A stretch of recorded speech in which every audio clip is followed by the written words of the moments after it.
I guess we can start with a short introduction. Yeah.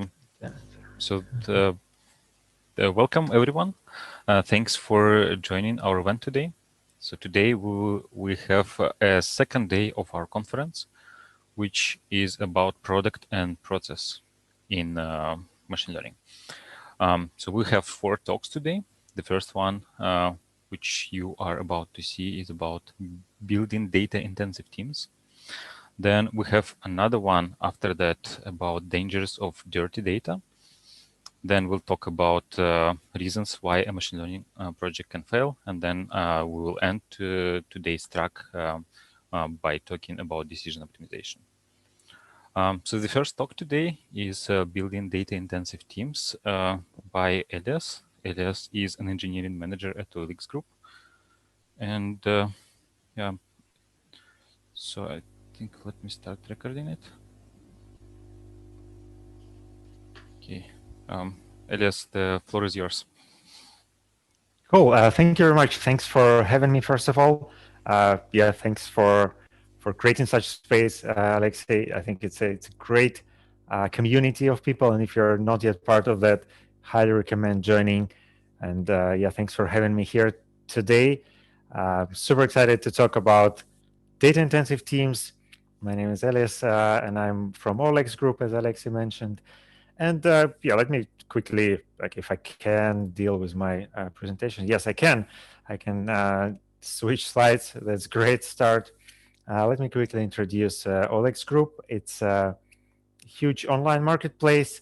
I would say lesser known. Some people say that this is one of the biggest internet companies that you don't know about. We are present in 25 plus countries and have like quite some monthly active users, and have lots of brands around the globe. And yeah, at the OLX Group, I'm leading search and recommendations for the European business unit.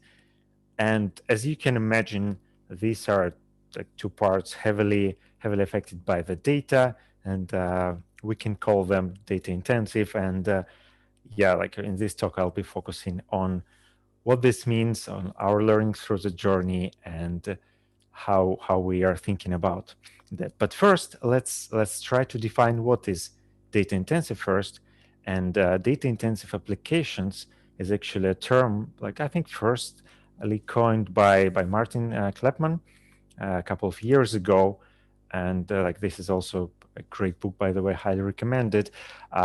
So he's saying, if data is a primary challenge of the application, then the application is data intensive. So quality, complexity of data, speed of data are biggest challenges, then it is data intensive. And in his book, he also exposes a couple of new architectures that arose from managing these data intensive applications, and new approaches, and like things that basically industry has to overcome to manage these applications.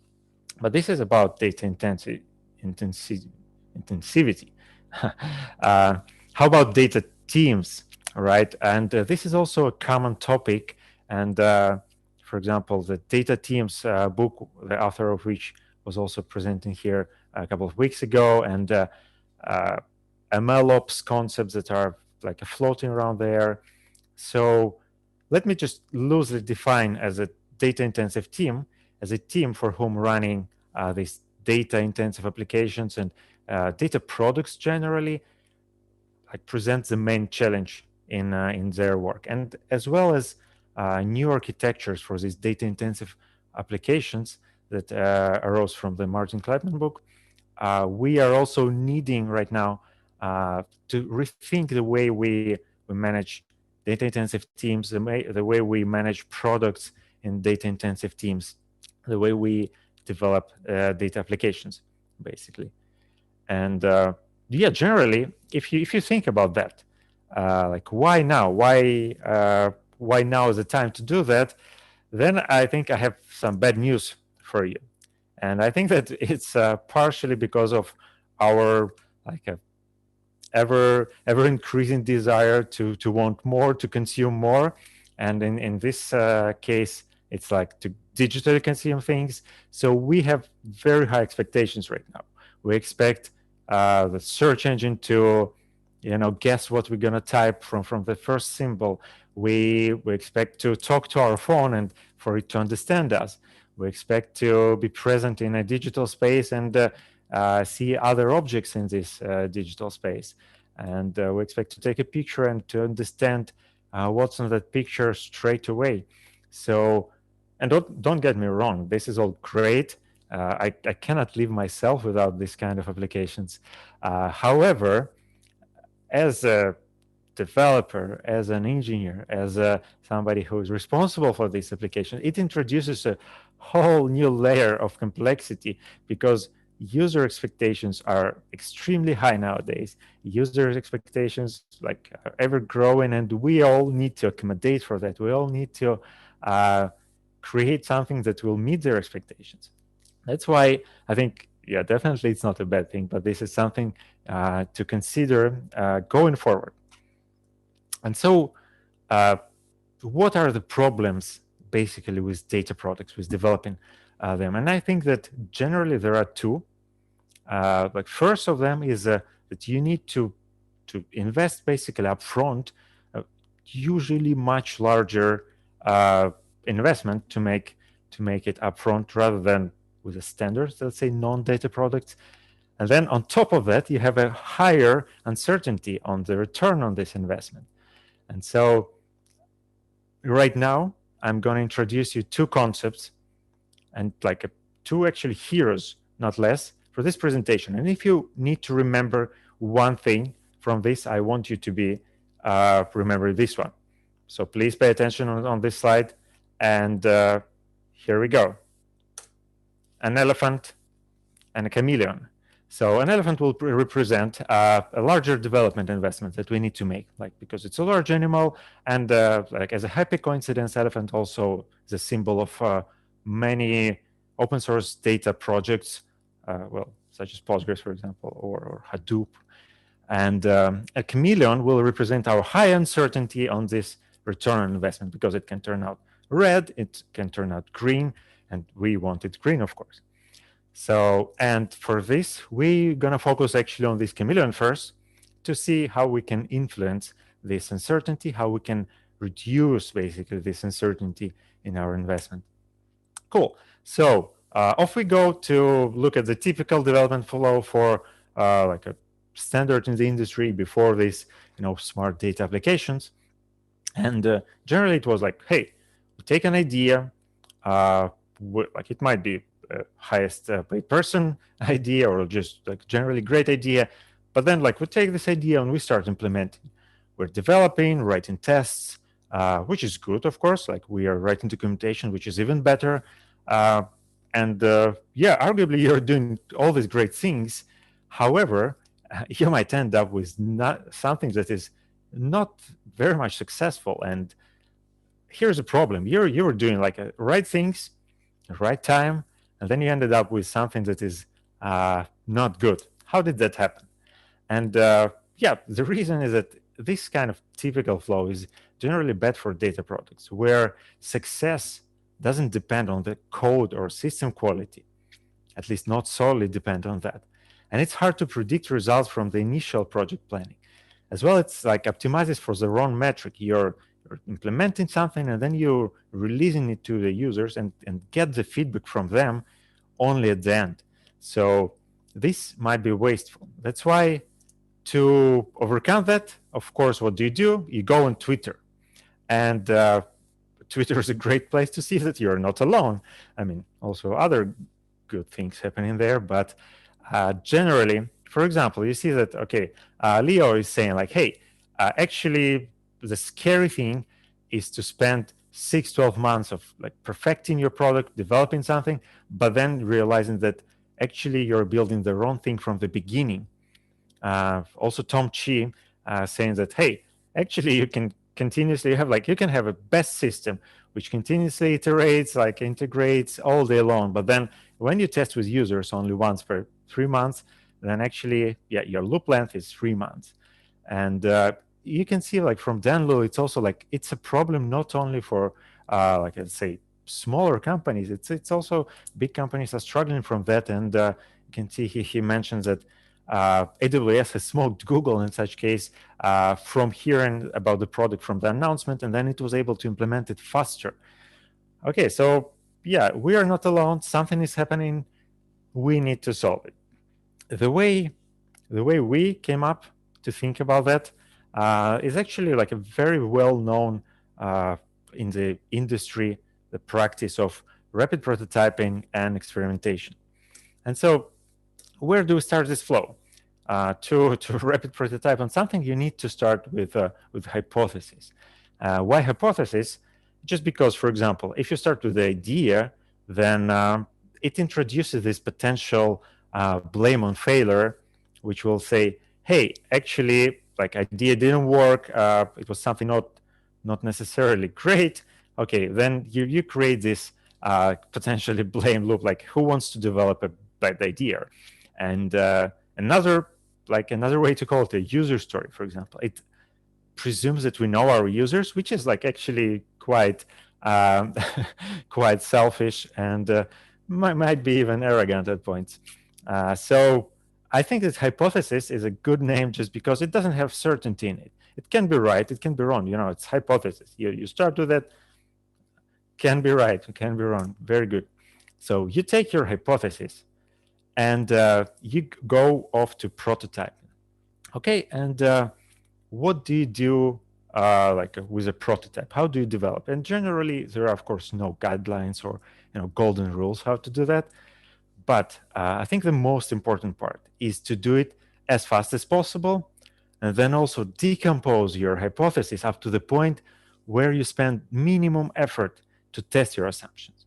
And for that, let me give you some examples of famous prototypes that probably maybe not all of them. So you can see on the left, this is a Apple One. You can see it didn't even have a screen or something. And the point is that, yeah, guys from Apple were not perfecting it to the point where it's going to be like a perfect computer before starting selling it, because it's a prototype. Like, you need to get the feedback, and then they got the feedback, and you see that Apple is doing quite good right now, and they went a long path from this prototype.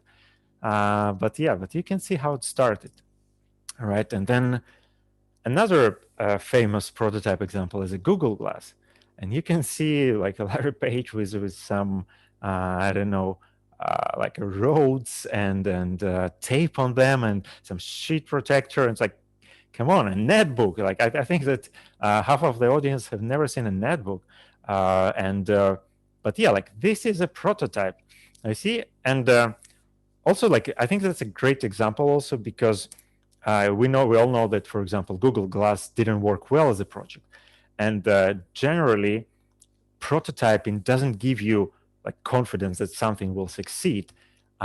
It mostly gives you a confidence of like, okay, you're not investing into some definite failure, right? Like, you don't know if you will be able to get great results from the project, but at least you're cutting your tail, you're saving you from costly failures from the beginning. Another great one is Yandex Navigator, which is kind of Russian analog of Google Maps. And then you can see that actually right there is a like app open, and then on the right, the person is sitting with a metal rod, and you can see that he's stapled like some kind of paper on it. And whenever the time comes, he shows it to the driver to see if it's useful for the driver.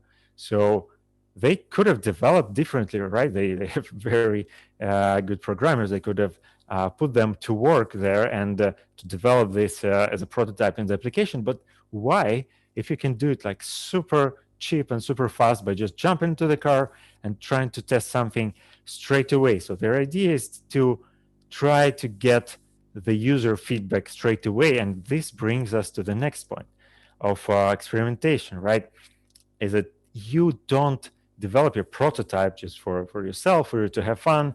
You don't build the POC just to learn something or anything, but you're actually developing it to get the feedback from the real world. You want to go to the real world as fast as possible. You want to get feedback from your colleagues. You want to get feedback from your customers.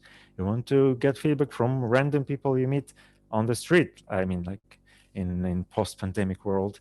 Um, and yeah, so that's the point. So that you take your prototype and you don't just keep it for yourself and you don't make assumptions based on what you think, but actually you're showing it to users. You're making it hit the road basically and collect the feedback. And this way you can also avoid costly mistakes. And we actually talk about this, how this can save you some money a bit later. Here, then you end up with something. You collected the feedback. You build your prototype. You already have some data. And basically now, and only now, you're ready to productionize your things. Now you're ready to make an investment of the engineering effort, of the like a team effort, of a company effort into something, because you already know that you're maximized your chance to be successful. You already know, for example, a ballpark of how much the thing can bring you, and then this means that you already know how much you can invest. This means that you already know how much you can spend on the maintenance. That means that you already know basically your budget for the thing.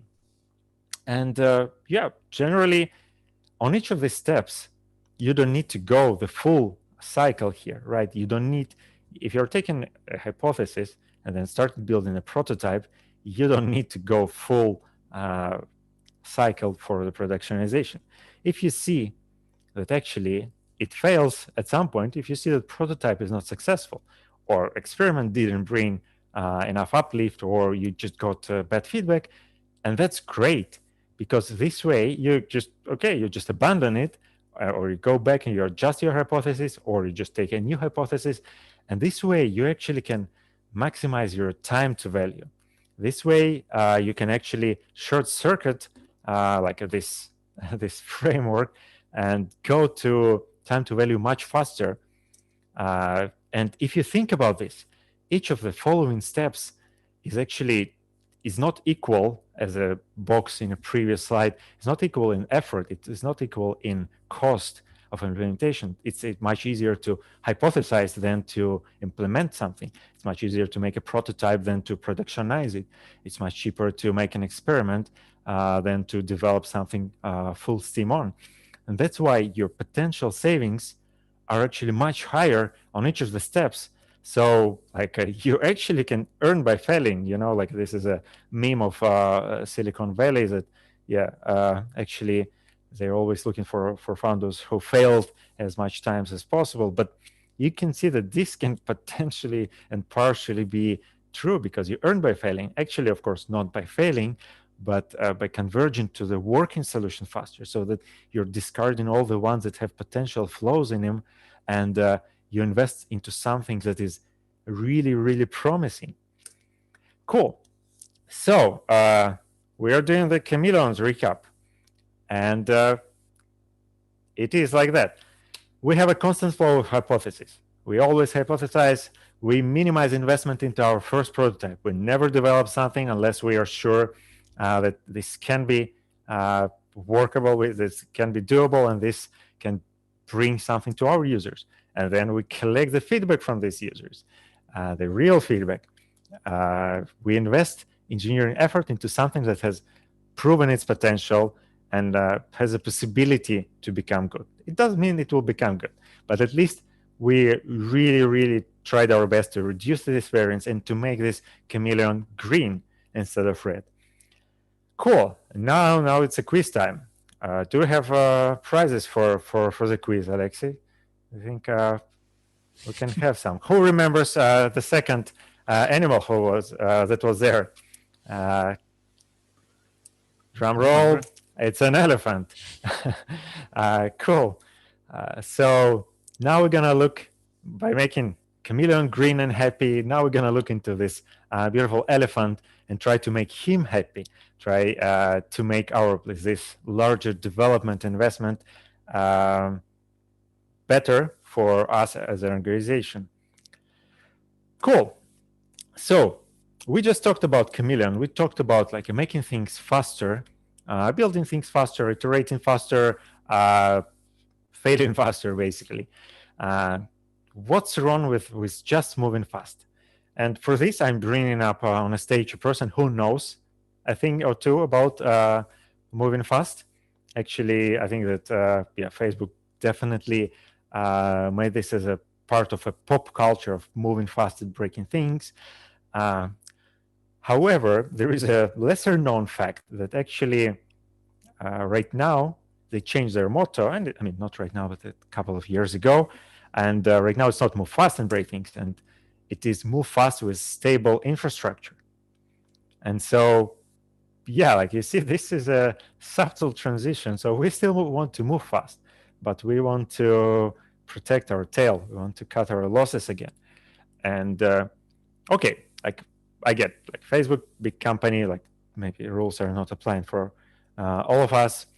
But let's look at some example from the real life.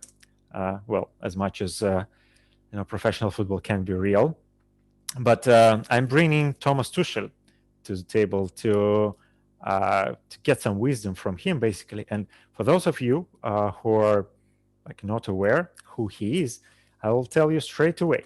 So you can see the image, and then on the image you can see that this is potentially the most expensive player in the world.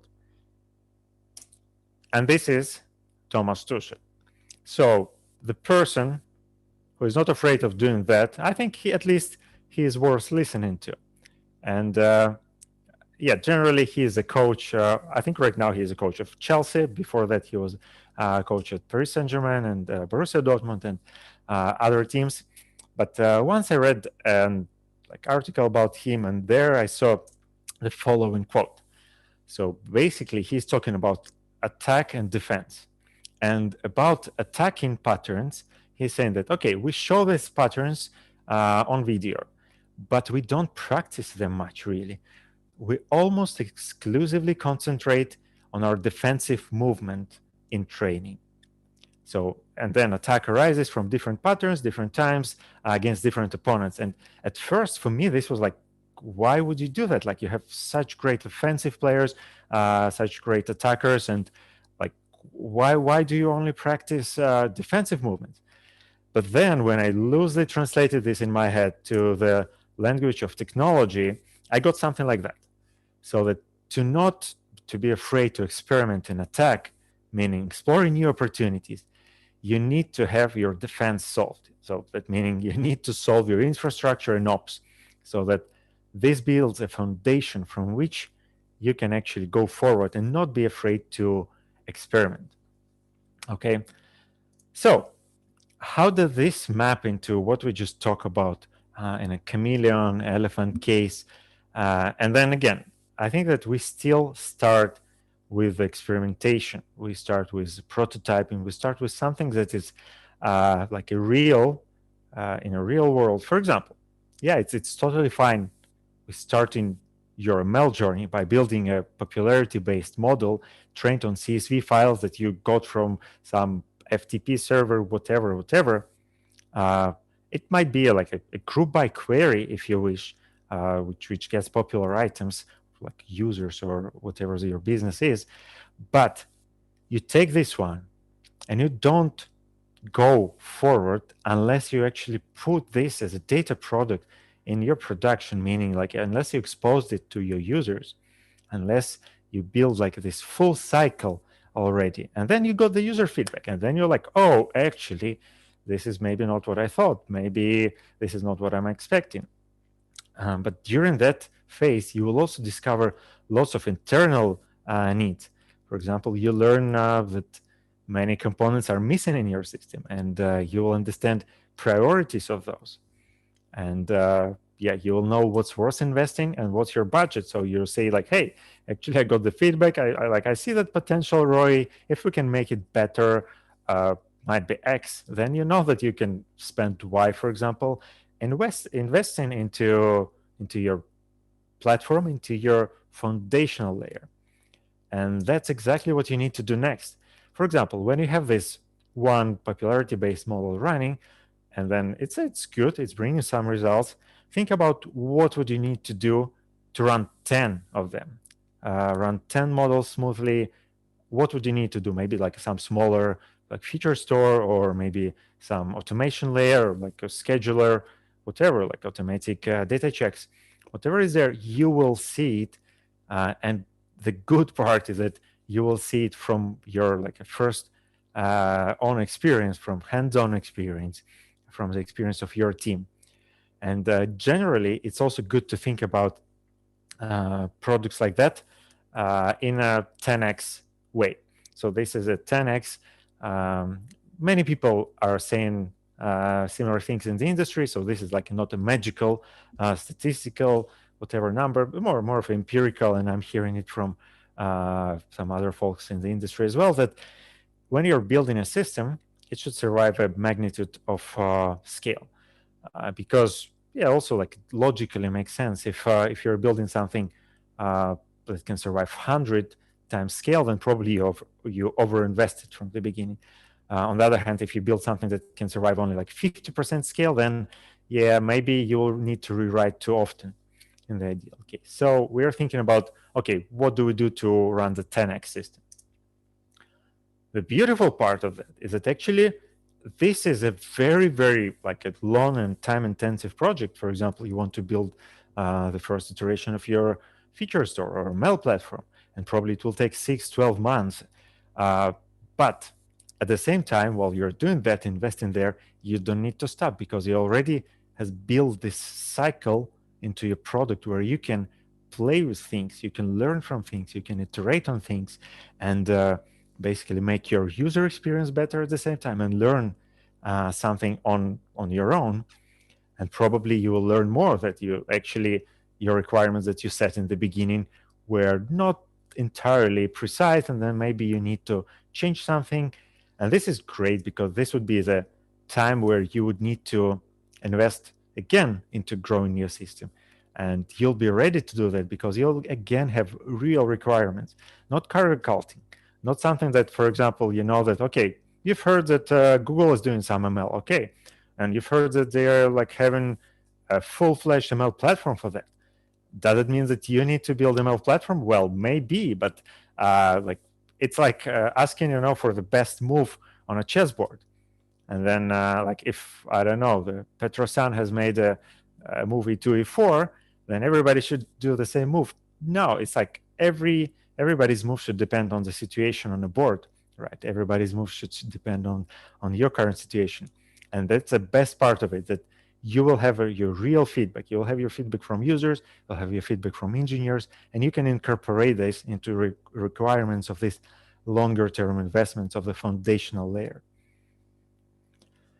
Oh, yeah, and you never need to stop, right? It's like hopefully you always grow. Hopefully your business prospers, and your team grows, and yeah, you continue experimenting, you continue building, you continue evolving to infinity and beyond.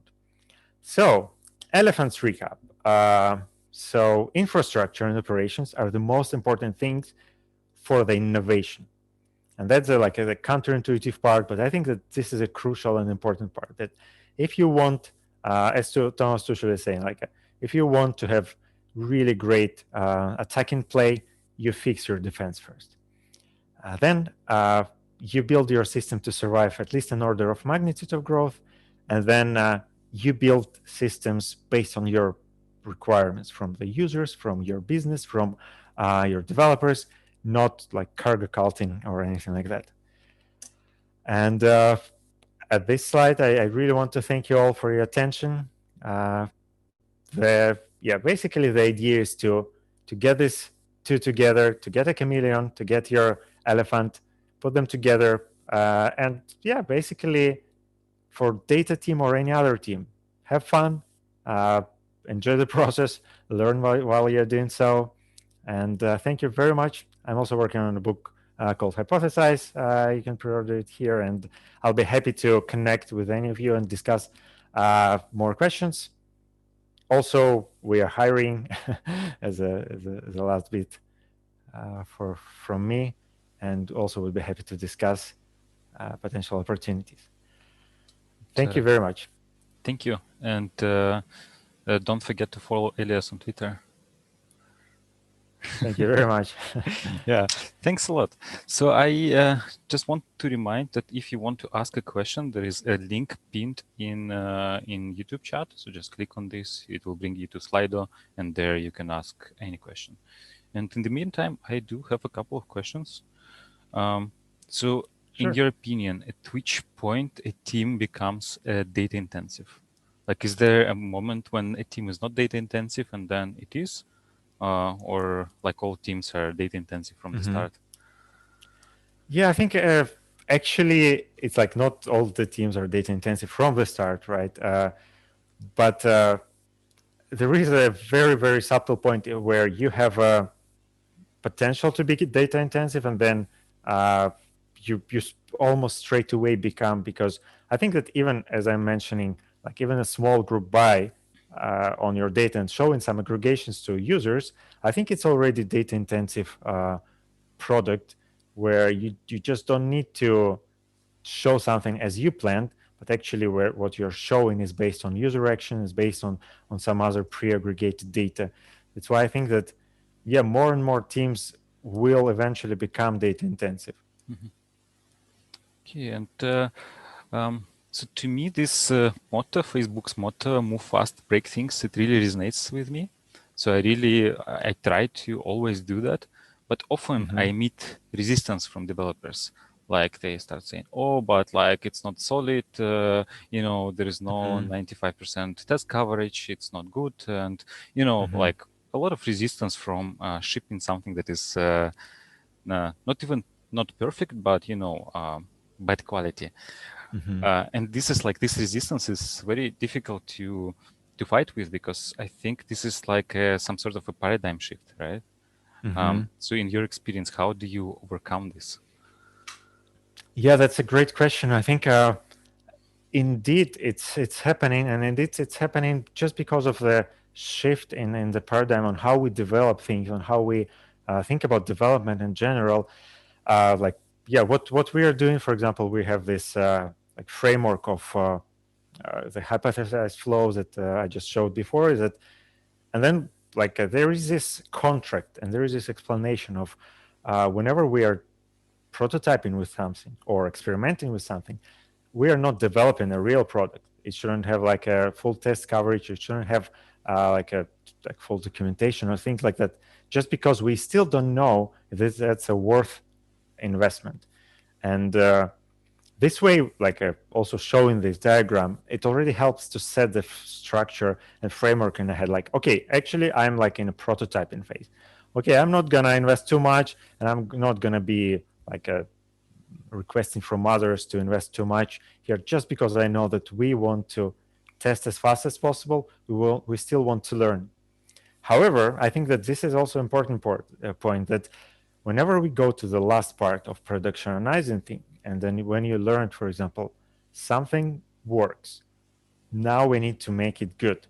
And this is the important part as well, not to forget to say like, hey, yeah, we were really, really fast in prototyping. Now we need to slow down a little bit to actually productionize the thing, to actually to have a good test coverage, to have good documentation, to really make a solid product out of that. Mhm. Okay, so basically you accumulate some technical debt, and then at some point there is time to pay this debt, right? Yes, yes, very good definition. Mhm. Yes. And do you somehow try to keep track of all this debt, or maybe it's just easier to completely rewrite the whole thing? No, like we don't have any specific process to track the depth, but it's more like whenever it's experiment or something, yeah, it's fine to go fast, to discard things, and whenever it's yeah production, we now really have like a checklist and things around that to to make it at least of a Mhm. decent and above quality. Okay. Maybe do you have some recommendation for people to start practicing this rapid prototyping? Like how can they learn this skill? Because it's also a Hmm. skill, right? So because we were taught by all these books that we need to be careful, we really need to produce great code with like following all these practices. So is there a way to, set like somehow lower our standards and, in and sacrifice them to move faster? Like how would you advise people who want to learn this to Mhm. Yeah, I think that's a great question as well. And generally, I think we all, like as humans, we learn from example, right? Like from the very young age, we look at examples and then we learn. So I think that also like showing these examples, showing that uh, okay, like it's possible to do faster. It's possible to not to invest from the beginning, and then also like urging our colleagues, urging ourselves to think twice. Like, okay, is this a hypothesis I want to like invest, or maybe I can decompose a little bit. Maybe I can test it cheaper. Maybe like something that I want to learn, I can learn without writing any code. Mhm, Maybe something I want to learn without writing like 100 lines of code, I can write with one, which wouldn't be perfect, but would be good enough to improve my understanding, basically mhm, to reduce my assumptions. mhm. So basically, you're saying is uh, to try to avoid writing code and try to test as small thing as possible, right? Yes, yes. So like whenever possible, just showing examples on how this can be done, and also reducing initial effort, thinking twice before writing, but actually try to minimize the time Mhm, you write, you build before going mhm, live. And yeah, like this can be a prototype that you show to your colleague, and his feedback is already user feedback, right? mhm. This is what you want to do. Okay. Yeah, which also reminds me of a discussion that we sometimes have is this build versus buy. Like, should we Hmm. invest some time and use some kind of vendor to Hmm. try their services before building our own model? Like usually, Hmm. like now there are so many different startups that do deep learning, machine learning, like as a service. Um, so in your opinion, when does it make sense to try a vendor, and when does it make sense to try to build something ourselves? Yeah, I think that's a very valid question, and it's also like a, I would say, doesn't go too off the track from this uh, framework, let's call it, because like okay, you always need to know what's you're trying like to achieve. Okay, for example, you want to try a new vendor. Why do you want to do that? You want to develop some new feature. Okay, then can you do it in house? Well, it will take some investment. Then can you buy it from somewhere? Like yeah, actually we can do it super quickly, but then maybe it's still like a, can you maybe ask three people in your team for an hour to, I don't know, to manually tag images or like answer people questions in a chat, and then maybe you can even do it cheaper without any vendor, without any development from your side. Like it, Mhm. always try to decompose till the end. Yeah, I remember sitting once with my product manager and just labeling things. That was fun. Yes, yes, absolutely. It's also label like some search queries. Yes, uh, exactly. Yeah, yes, we have all a the few team. questions. So everything you mentioned seems true for any product in the world. Is there anything particularly important for data intensive product?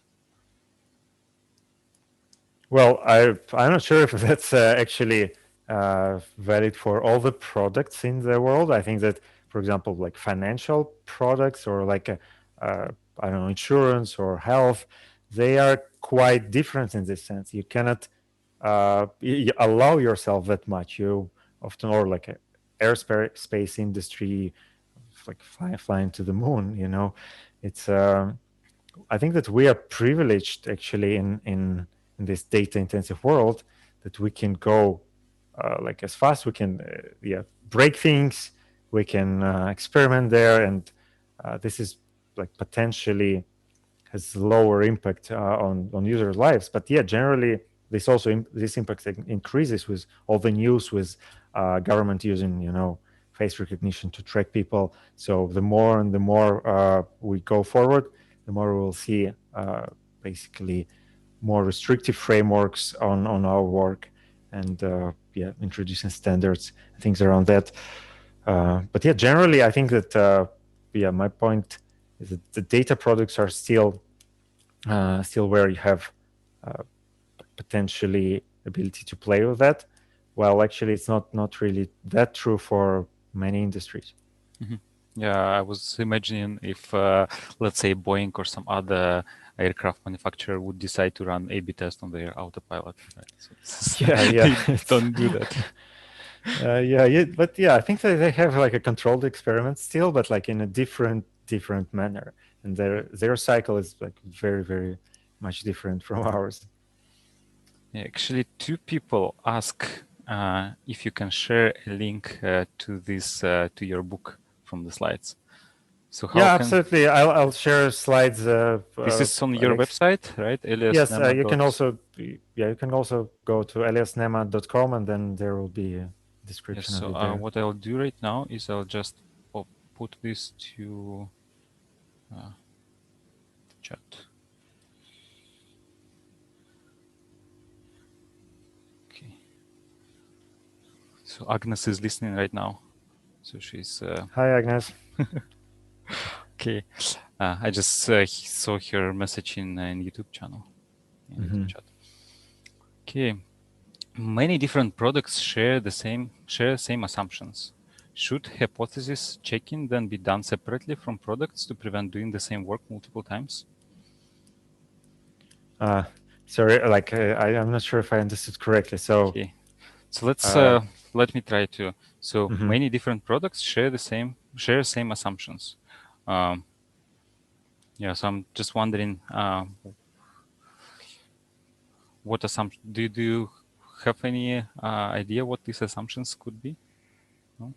Like, yeah, I don't know. The easiest assumption is that we want to develop features that everybody will love, Okay. and then Yes. yeah, So you let's don't say two actually know different that. products have this, but maybe Hmm. let's say two different e-commerce products can have assumptions that a recommender system will boost some sort of metric, right? Okay. Should hypothesis checking then be done separately from products to prevent doing the same work multiple times? Probably Well, like might be extracting it. possible. Yeah, I think there is a potential there. Actually, great idea. But yeah, you should also. I think this is where you need to be very careful with your sample, right? Because different products might have different users that will behave differently. Like, and then your assumptions might be, yeah, even for the same hypothesis, you might get different results at the end, just because, yeah, like for one product you have audience of I don't know, people from 20 to 30, and then for the other you'll have a older audience of some sort, and then their behavior will be actually different, and then what they want from the product will be also different. That's why, yeah, I think that it has a potential, but yeah, you need to really be careful, even like maybe not even with similar products, but with similar audiences. Mhm. Okay, so basically, if something works for Google, it doesn't mean it will work for you, right? Well, yeah, that is for sure. Even if you have the same product, like if it's I don't know, DuckDuckGo search and Google search. Yeah, I mean, yeah, especially for them, I think that also they have a very different audience, Yes. DuckDuckGo and Google, and also they have like a different resources and so on. Hmm. Yeah, probably DuckDuckGo is run by a small team, and Yeah, I think so. I yeah, think so. But yeah, and Google is I've a super large corporation. yeah, I've heard actually like Apple talking to good DuckDuckGo, thinking Mhm. about their independent search Okay. engine. So we have another question: is should prototyping and production development be done by different teams? It feels like the process requires different skills and different approaches. Well, I think that it depends really on your organization structure. I think that both can work, but I'm personally a huge fan of like a dog fooding. I don't like when some people are just working developing prototypes and some people are just implementing them, because this like disconnects both of them from reality. Disconnects people who develop prototypes from like production reality, and then production people disconnects are disconnected from real users. Mhm. So it's like this problem that, um, like, let's say when you have a separate team of data scientists, they're doing something, developing cool prototypes, and then it's a code in R and something, and then they tell data Yes, engineers yes. or here is like, please, our management is happy, they want to see it in production tomorrow. Please do it, right? Yes, yes, exactly like that. It's a classical example, I think, and yeah, still super valid one. That you need to understand constraints of people and constraints of systems, basically to make something work in synergy. Mhm. Yeah, which also like I don't know if it's related, like these topics of data ops and ML ops, because this is what this DevOps and Hmm. something ops, this is what they advocate, right? So like this functional team, everyone is sitting on the Hmm. same team, and they have shared responsibility. So how, in your opinion, the data ops is related to the thing you presented? Hmm. Yeah, I think it's a great movement, DevOps, MLOps, and I think that data ops recently, like all of the things are general continuation of basically our applications becoming smarter, our application becoming more complex. And yeah, I'm happy to see this movement going forward, but still I see them as a more of a tooling. So whenever you want to make something working smoother, something working more autonomous, you go there and you think about this as a tooling. And yeah, like you don't necessarily need to start with that. You basically need to start with something that you can quickly prototype on your Mm-hmm. laptop and then try to get the feedback. And then after that, whenever you already have something working successfully, now it's time to think about the better process. Mm-hmm. Okay, which yeah, I think you touched that point in your presentation when you suggested, Hmm. like, let's say when we want to build a recommendation system, so first just do a popularity-based thing, then see how users react, and then start building infra around this. I mean, start building extra features like maybe Yeah, feature store, whatever, but you already have a working thing that is bringing value to the user, and then right. you add these things after that, right? Yes, So. that's I think that's a valid example, and like not only for recommender systems or whatever, but the classical approach you see on Kaggle even that they ask you to first do something very simple with a popularity based or just like a statistical based, and then and try to beat that. Unfortunately, this often happens like in offline. So people try to improve and improve and improve the model offline. But actually, I think that the sooner you put it there, the sooner like it can be the worst thing possible. But you put it there. You have this cycle with the user, and then you can improve this cycle. And yeah, so for that, you don't need data scientists at start, right? Like when you just, let's say you just start in a team, like Hmm. you don't need a data scientist or any, like you just need an engineer to implement this Hmm. popularity-based thing, right? So at which point you think a team needs a data scientist? Well, that's a good question, and I think that it also relates on whom do we call data scientists, because Hmm. in the industry there are so many standards for data scientists. In some companies they are more analysts, some companies they are more research, and in some companies they do like everything. So yeah, depending on uh, who do you think the data scientist is, Hmm. it will also like answer this question. But generally, I think if you like think about more of a research type folks for data science, then probably yeah, you need to introduce them already when you have like at least 10 models running. And And by models, you mean like this simple, I don't know how to call them, heuristics or like simple yeah, methods of. yeah, like 10 is again like just a word from the top of my head, but it might be one, but you already did like a 10 iteration on it. Like so whenever you are more already sophisticated in the process, whenever you're more like you know the data flow, you now know what's the impact, you know what do you want from it, you know where do you want to actually fine tune things. Mhm.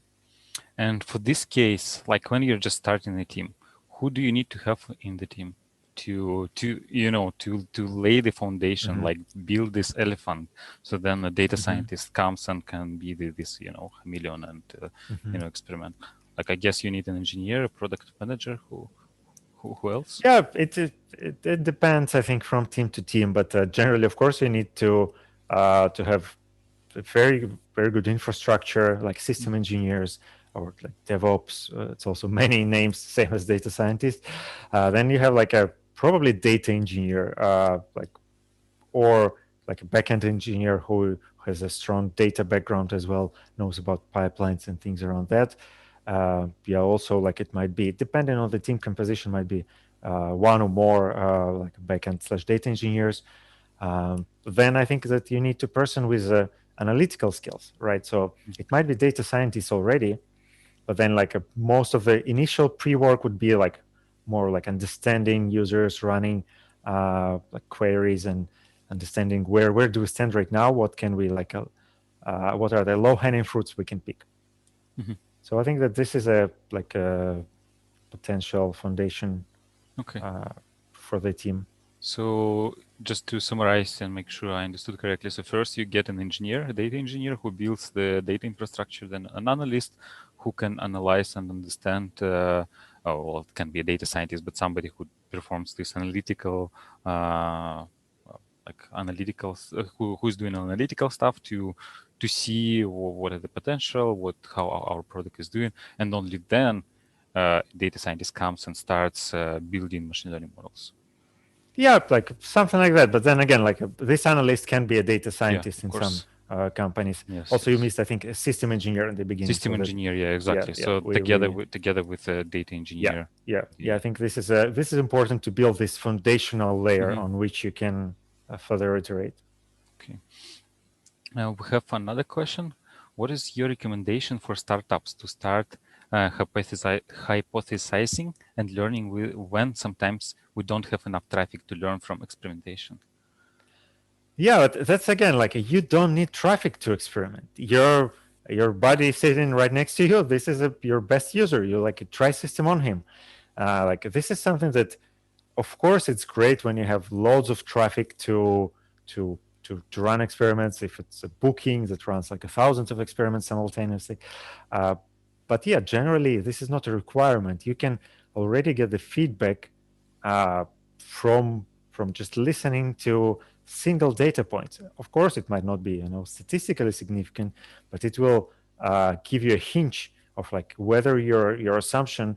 You start with assumption like that, then you're like, okay, cut it in half, then cut it in quarter, then you're like, okay, there it might be something here. And yeah, generally I think that the uh, biggest lies is that you need lots of users to do experimentations. You don't. You can do it with 10 people or like something Mhm. in this ballpark. Like, what was this experiment that Yandex did? I don't think I understood. So they just put sticky notes on the phone to. Right. So they opened like a navigator, like a maps, and then like a driver was riding, and then another person sitting next to him. He was putting like stickies on his phone when the time was appropriate. For example, like okay, you want to turn right, and then instead of writing coding this feature, he was just showing, hey, turn right, something like that. So they wanted to test as fast as possible. You see, you need two people, right? And uh, yeah, you can already learn something. Of course, it's not 100% mapped to what's going to be the final version, but at least it helps you to reduce your bias because maybe you are in love with this feature. Mhm. Yes. I hope there were no accidents because of this second person was, putting stickies on the phone. I hope so. Okay. Yeah, I think, yeah, we still need to have a short break. Yeah, thanks a lot, Elias, for coming and sharing your Thank you knowledge, very your much. experience. And do not forget to follow Elias on Twitter, check his website, and there will also be a link to his book. And yeah, so the next talk will be from Susan, and she will join soon. So now we will have a short break. Thanks for having me. Bye bye. Bye.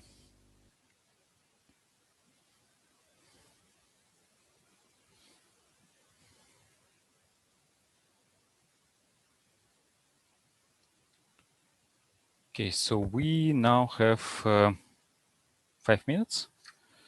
And Susan is already here.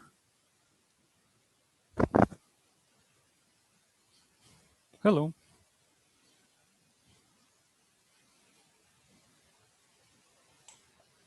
Hello. Hi. So, do you have internet? I have 4G. My Okay. internet was cut off this morning. I found like a Wi-Fi hotspot, so I paid some money for some internet, and it didn't work. Okay. But my phone seems to be quite good, so I'm gonna go with that and see how it goes. Yeah, everything is great. I can hear you. I can see you. Maybe if you could try to share your screen. Yep, I'm just gonna get that fixed. What are we doing here? Let's see. Right, this is what we need. Be with you in 2 seconds.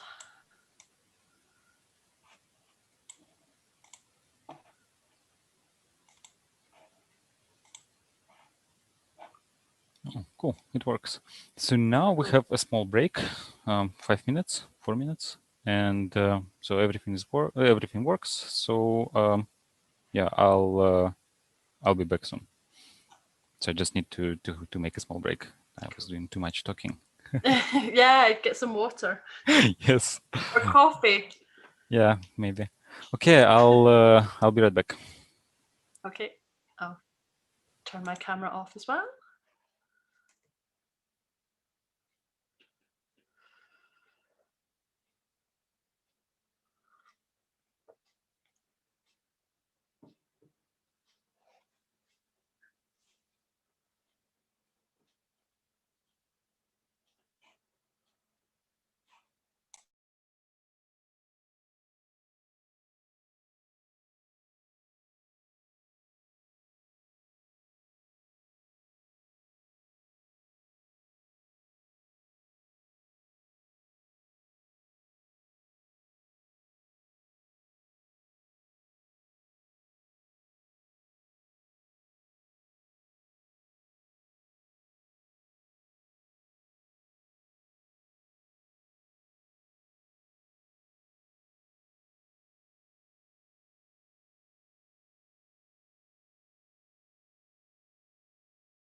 Hi, Still I'm here. back. Okay, so I think we can start if you're ready. I am ready, as I'll ever be. Let's share that screen with you. Just move myself up a wee bit. Okay. Hi, Thanks a lot everybody. for coming. Yeah, no, thanks for having me. Yes. Okay, the floor is yours, please. Okay. So hi, everybody. I'm Susan Walsh, the classification guru. If you don't know me, I'm a fixer of dirty data. Today, I'm going to talk to you about the dangers of dirty data. I specialise in spend data classification, so I work with a lot of financial data and procurement teams, and I'm going to show you some examples of experiences within my world, but that are also relevant to the wider data world. So to get things started, I'm going to show you a little video. When you think of superheroes, what's the first thing that comes to mind? Men in tights? Women with superhuman strength? Capes? Lots of superheroes wear capes, but only one wears a coat. A data coat. By day, she's Susan Walsh, but when dirty data rears its ugly head, she becomes the classification guru. What are the classification guru's superpowers? Consistency, organization, accuracy, and trust.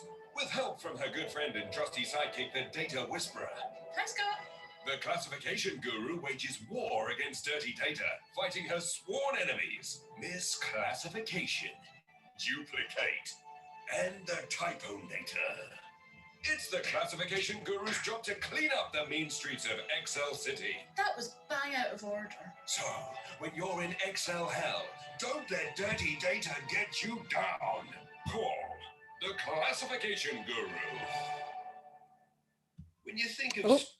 Nearly showed it again there. So that is me. I wanted to give you a little sense and feel of what my presentation style is like and what my general approach to talking about data is, which is I'm trying to make it more fun and more engaging for everybody. So hopefully you'll enjoy the next 30 minutes. So what am I going to talk about? Well, the first thing I'm going to tell you about is myself. I'm going to tell you why I'm here, why I'm qualified to talk to you, and how I've acquired the knowledge that I have. Then we're going to talk about what is dirty data and just clarify what that could be within your organization or the data set that you're working with.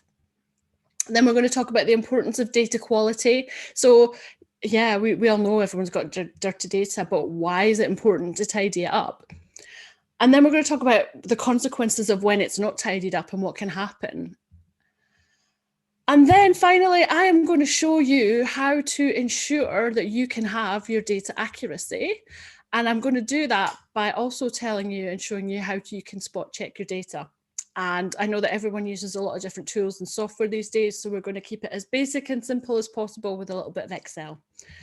And then I'm going to summarize for you at the end. And if you're really lucky, you'll get to see another wee video as well.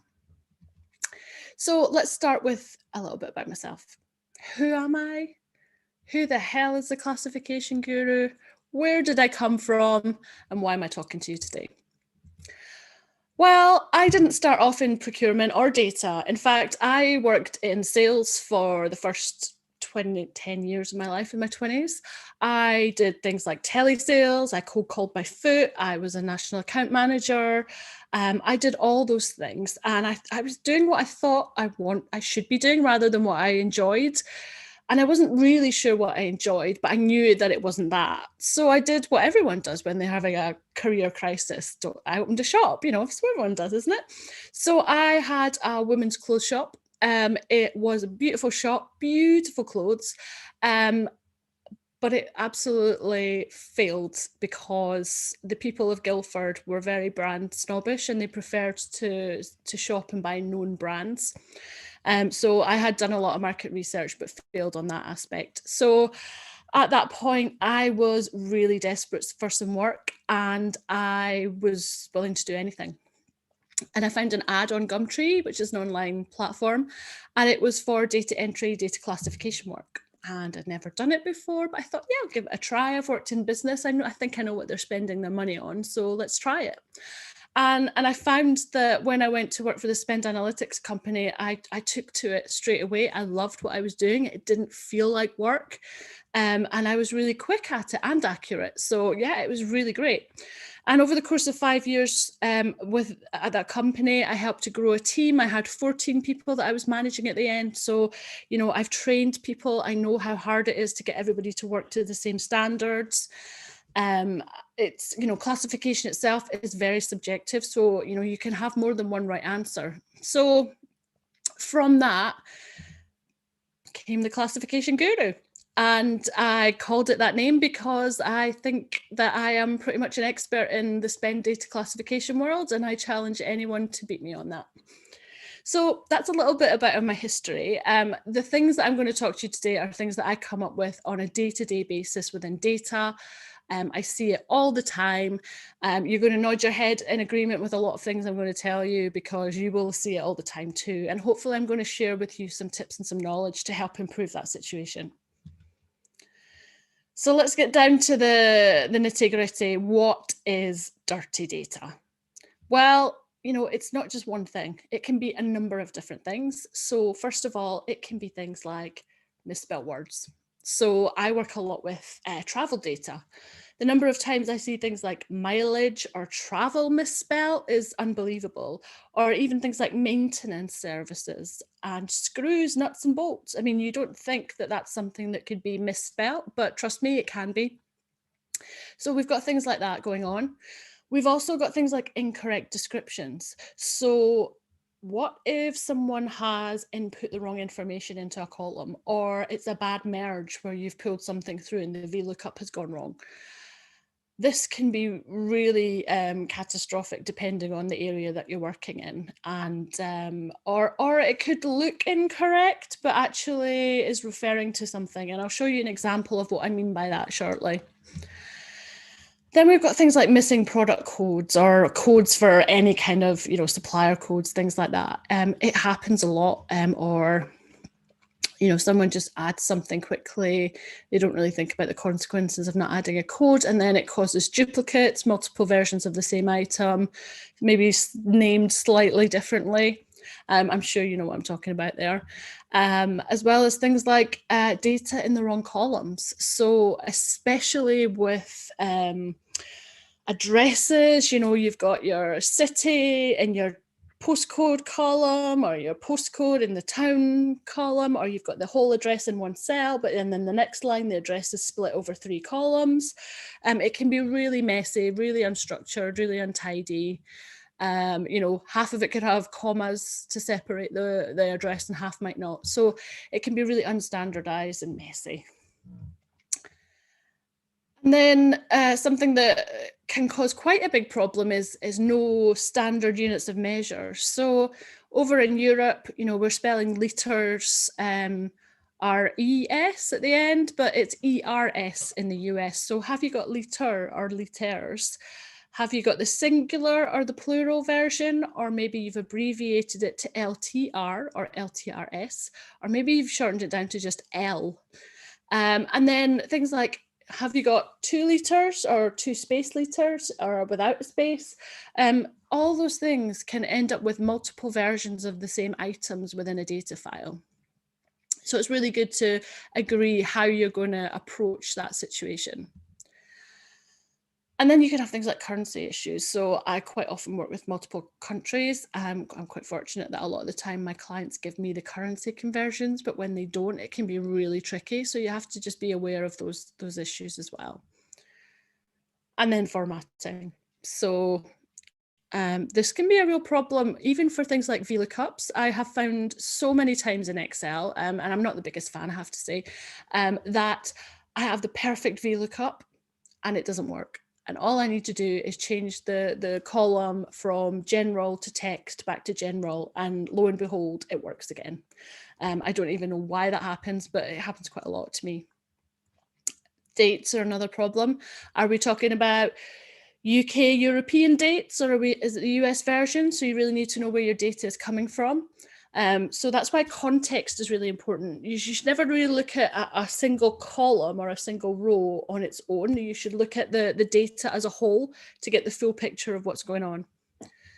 Because you might see that in one of the columns, the country is the US or Europe. And so that will help guide you with your decision. And then you have to decide which standard you're going to go with. And then finally, it's our favorite, it's the duplicates. So they are in every single data file. They always happen, hard to stop, but I'm going to show you some tricks how to manage it. You know, I don't know that there's a way we could ever stop that, but we can certainly minimize it, and it can cause all kinds of problems. I know that you could end up with a customer and you've got half their information in one record and half in the other, and you need to try and merge them, and it's really tricky. So that is my definitions of dirty data. What that looks like to me in the classification world can be a bit different and a bit interesting, actually. I do really enjoy classification, so it can tell you a lot of things. So for example, here's LinkedIn, and the description was restaurant, so it was classified as a restaurant, but actually we all know that LinkedIn is a platform, so it's used for advertising, for recruitment, for training. So it's probably going to be related to that in some way. So again, it's really important to look at your data as a whole and in context. Then we have thermal installations. So this was just a quick skim of the eye. Someone had misread it as thermal insulation. So it's really important to read thoroughly your data, and also, again, look at the different columns for the descriptions. Then we've got joke technology. So this one was a bit of a tricky one for me. It was a client here in the UK, but the joke technology is based in Germany. And every time I did a Google search, I was getting party hats and fancy dress, and it wasn't really relevant to this. And the word technology made me understand that this probably wasn't party hats and outfits.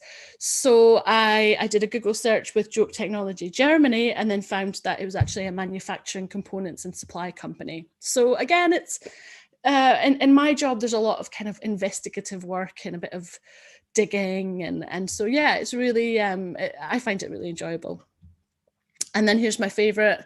I love talking about this one because I never get tired of being surprised by it. It's Tinder Corporation.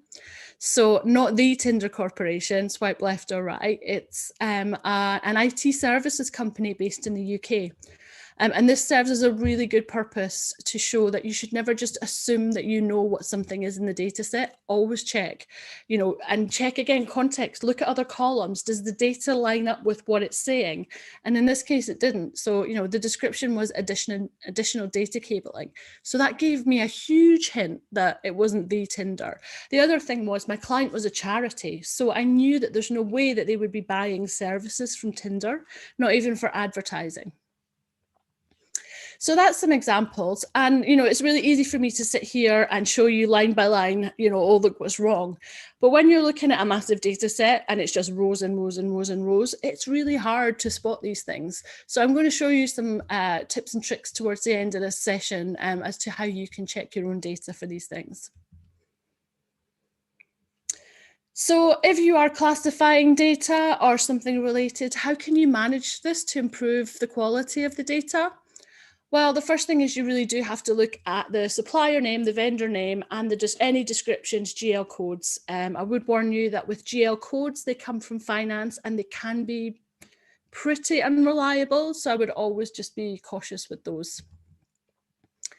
And then think about, is the company that you're working for really going to be buying this product or service from this company? The Tinder example is great, you know, or even LinkedIn, you know, would LinkedIn be offering us a restaurant service? I don't think so. So, you know, think about it like that. And values can really help with classification too. So if I have a hotel and it's a £10,000 or euro spend line, chances are that's probably going to be more for a venue hire than an accommodation cost. So there's little things that can help you and guide you with the classification. And I'm sure it's the same with other data as well. You'll have like quantities, if you're working with manufacturing parts or something. You know, if you know the data quite well, then you'll know if there's 1 0 too many or 1 0 too few. And then have a think about when you Google the company, does the website match the product and description in your data file? And is your data file wrong, or do you need to do more digging within Google to find the right company? And then finally, check your new companies on Google. Do not assume that you think you know what something is. And it might be a Google, it might even be a part or something like that. You know, in MRO, there's certain like parts that look like maybe screws, but they're actually not screws, they're something else. So double check those things. And it's the same with supplier normalization. Be really thorough and don't just assume you know what a company does. You know, I've been guilty of this in the past. Grainger is in the US and the UK, but they're two very different companies. So have a look and have a think, look at the descriptions, and if they're not the same, then that's telling you that something is wrong. And, you know, it's the same with normalizing. You know, don't assume that you know what the company does. Use the suffixes at the end of the company name to guide you as to what country they might be from. That can help you a lot. Think about where is the supplier located. Would they be supplying that service from that location? And that's that really. I want to really talk to you now about the importance of data quality. So why is it important? Why is it important to you? Why is it important to your business? Well, first of all, you're going to save time fixing dirty data. And I know that you guys probably spend a lot of time like having to fix or amend or patch data over because it's not quite right. And that's also costly. So that's costly of your time, that's costly of your salary. It could be costly to the business because something else is being sacrificed. So there are a lot of reasons why it's really important to have that data quality right. And then, you know, that dirty data could affect your decision-making processes. Are we making our budget decisions based on this data? Well, what if it's wrong? You know, what if we decide to reduce our headcount based on the wrong information? You know, what if we take the company in the wrong direction based on the information that we had that was wrong? So it can really affect not just your job, but the wider organization. And it does literally affect the whole organization, from sales to marketing to finance to procurement to planning, production forecasting. The whole is a chain effect. And dirty data, it's going to make your life more difficult. You already know that. I don't need to tell you that, but it's a really good reason to have data quality. So what about the consequences? You know, because you see the messy bit, but actually, what's the chain reaction of that? How does that affect the business? Well, it affects it in a number of different ways. For example, within reporting and decision making. So if you're trying to make cost savings, if you don't have full visibility on how much you are spending with XYZ supplier, you can't negotiate better rates. If you are looking at buying things in for raw materials, well, you know, the production planner needs to know exactly what they need so that you can then buy the right amount and negotiate the best rate. Which is back again to supplier negotiations. You know, have you spent enough with us this year? If your suppliers aren't normalized, then you might not have the right number. And supplier rationalization, you probably have less suppliers than you think you do. So I recently did a project with a client. They had 43,000 suppliers and I normalized that down to 34,000. So nearly 10,000 versions of the same supplier, just duplicated or near duplicated in some way. It's going to affect things like forecasting too. And your budgets, we talked about that. You know, sales and marketing, I've worked in organizations where they often swap each other's budgets. So, you know, you want to make sure you have a true picture of what's going on within each department. And a really great example to show you on normalization again is this is something that typically shows up in a lot of data that I work with. So you will see a number of different suppliers here, but actually there's only a few because they've all got like different names and different suffixes at the end. So you might be making a decision here and thinking that you are spending 75K with PwC. You might not realize that there's other PwC within your file. When you normalize that, that 75K becomes 190K. Now, that's a huge difference in the amount of money that you think you might be spending with them, or you actually are spending. And you can do this with not just suppliers, but products. You could categorize them in the same way.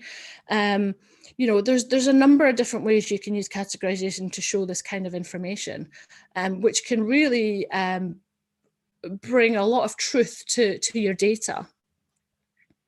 So if we just look at that side by side, that's a lot less rows. Think about that in a massive file. That's a lot less rows for you to have to look at as well. So there are a lot of benefits there. And something else that it affects is data classification. So I am not joking when I tell you that I had IBM as a supplier and it had been classified as cleaning supplies, and it wasn't just one row, it was multiple rows. So for example, oh, I have jumped ahead of myself. We will go back to that. When you have dirty data in your technology implementation, data cleansing is often neglected. And I find that, and I don't know if you hear that quite a lot, but a lot of programs are implemented and then the project fails because the data's not right. It hadn't been cleaned before it had been implemented. The staff are complaining because nothing works and they don't trust the data. And these errors are only discovered post-implementation, way down the line. So you never really find out until it's way too late to be able to fix it, which means, your staff are not going to be invested in it. They're going to claim it doesn't work. They're going to go back to the old ways. They're going to have multiple spreadsheets all over the place, and you're not going to be able to track your data.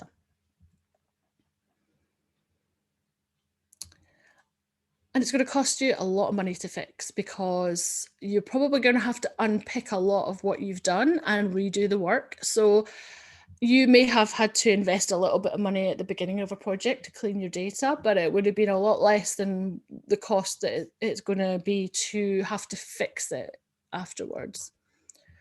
And then you're going to have to hope that once you have fixed it, your staff are going to readopt that technology because they may be mistrustful of it now. And I have heard of cases where projects are abandoned because people just don't trust the data anymore.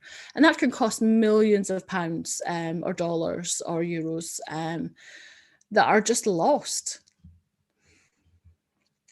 And another area that dirty data and the consequences can be quite catastrophic is in AI, machine learning and automation. So data has to be cleansed and prepared beforehand. I am preaching to the converted when I tell you that AI learns from training data sets. But if you don't clean those training data sets before they go in, it's going to cause a terrible, terrible mess. And I've seen this within spend data classification. It can get confused if you are not consistent with your training sets as well. It needs lots of training sets. They all have to be right. If you start to have right and wrong training sets, it's going to confuse the AI. And machine learning too is instructive information based on coding and rules, but someone's looking at the data to pick those rules and coding out. If they're looking at dirty data, wrong data, that's what's going to go into the coding. So you have to be really careful and thorough and get that data set clean before you start. And it's the old adage, it's true what they say, it's rubbish in and rubbish out. It really does come and hit you on the head or bite you on the backside sometimes. So how can you ensure your data accuracy then? All these things could go wrong. It could be an absolute disaster. How can we help minimize that? Well, first of all, you have to know that there is no quick fix. There is no magic button. There is no software in the world that is going to magically fix your data for you. You do have to put a bit of effort in. New unseen data really does need to be reviewed by a person, a human, someone with a pair of real eyes, and preferably someone who's experienced in the area of that data as well. That really helps.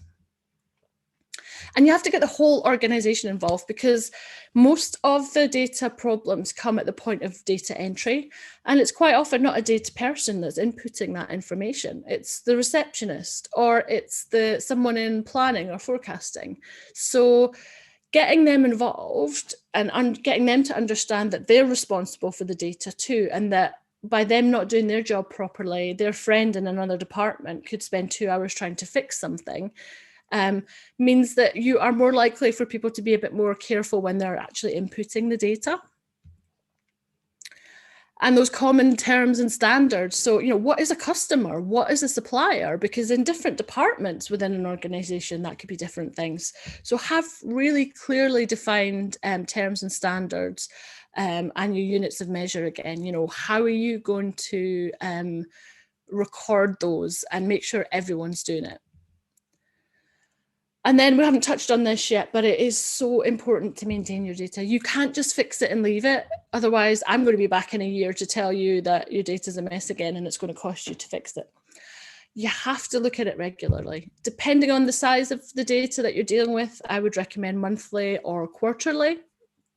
And by doing that, it also helps to get you familiar with your data. So suddenly, if you're seeing it all the time, when something isn't quite right, it stands out really quickly. And I get this all the time when I'm classifying data. After spending a few hours, I can see trends, patterns within the data.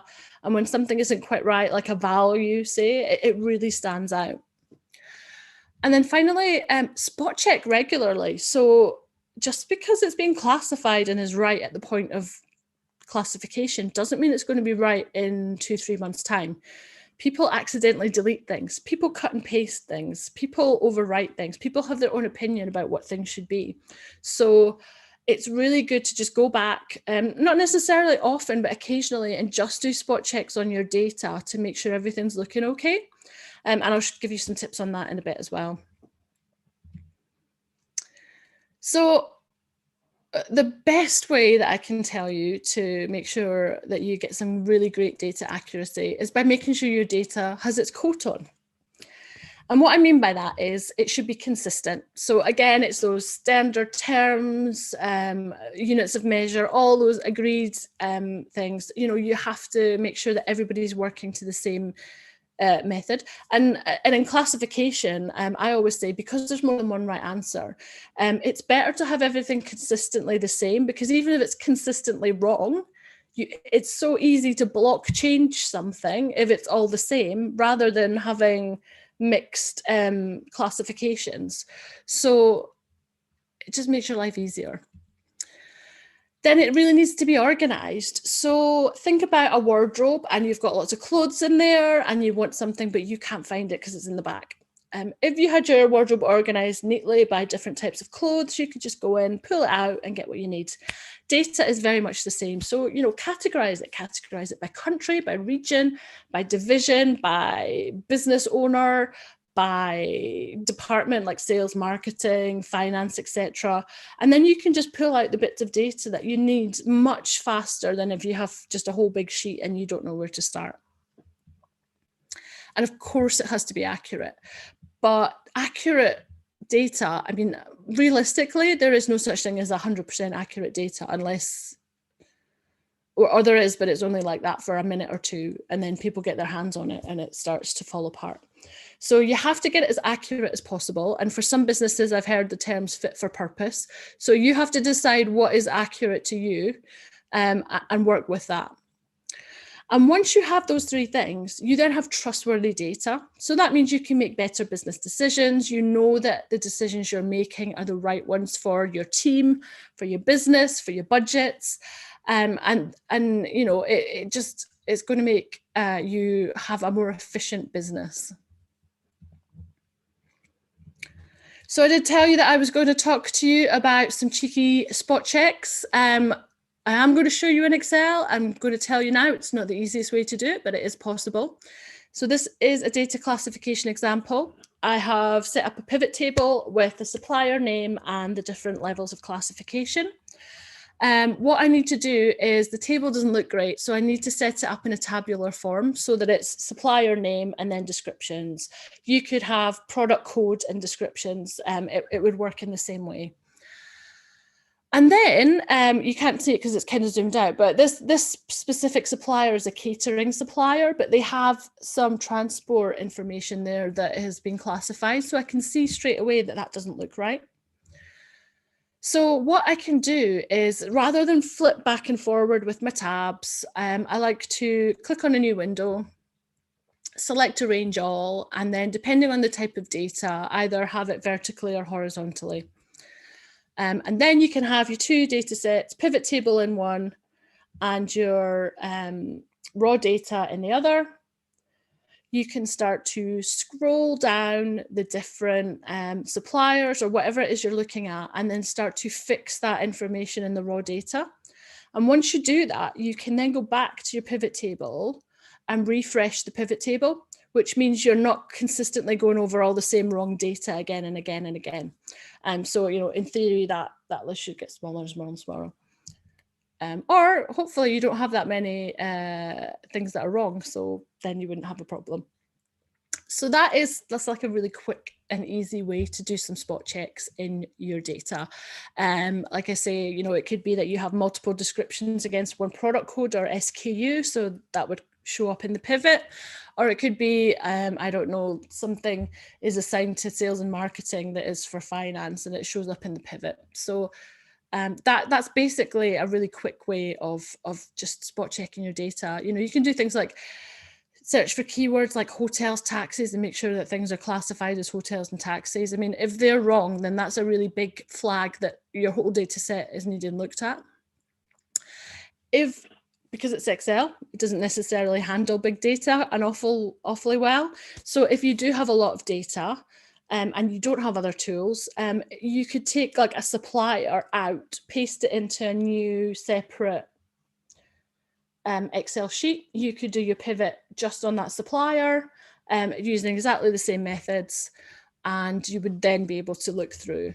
And then you could just merge back anything. And you could either do that on a VLOOKUP, or you could set an ID that you could merge back on. So that is a whistle-stop tour of what is dirty data. I am going to quickly tell you what I've told you already, and that is that accurate data is critical. And there are no shortcuts. I'm sorry, there's just none. You have to put the hard work in. You have to know your data. So check it regularly. Like I said, if you can start to spot things that don't look right, and then maintain it. So, you know, keep going, keep doing that. It's going to make your life easier. Give you some of that time back to do all the other things you have to do. And then don't forget, make sure your data has its coat on. And if you don't remember that, here's something that might help. Are you leaving your data out in the cold? You wouldn't go out into sub-zero temperatures without the correct protection. So why do so many companies forget to protect their data? Unprotected data can lead to bad business decisions that cost money and put jobs at risk. That's why your data needs its coat on. This means making sure your data is consistent, organized, accurate, and trustworthy. Consistent means using the same standards, terms, and classifications company-wide. Organized data makes it easier to find. Think of it like a messy closet. It can be difficult to find what you're after, even when you know it's in there. When organized correctly, it becomes easier to find what we want. Data should be accurate, which can mean different things to different people, but at its most basic level, accurate data is correct. And finally, data should be trustworthy. This is critical. If your team can't trust the data, they might not use it. And business decisions around jobs, staffing, and budgets are all based on data, so it's got to be right. Like any code, there are differences in the quality of data services out there. If you buy a cheat code, it might not be waterproof or protect you enough, and it won't last more than one season. If you don't invest in good quality data services, you will end up paying twice as much, if not more in the long run, to fix the earlier mistakes. If you'd like to speak to an expert about data in your own business, visit theclassificationguru.com to find out more.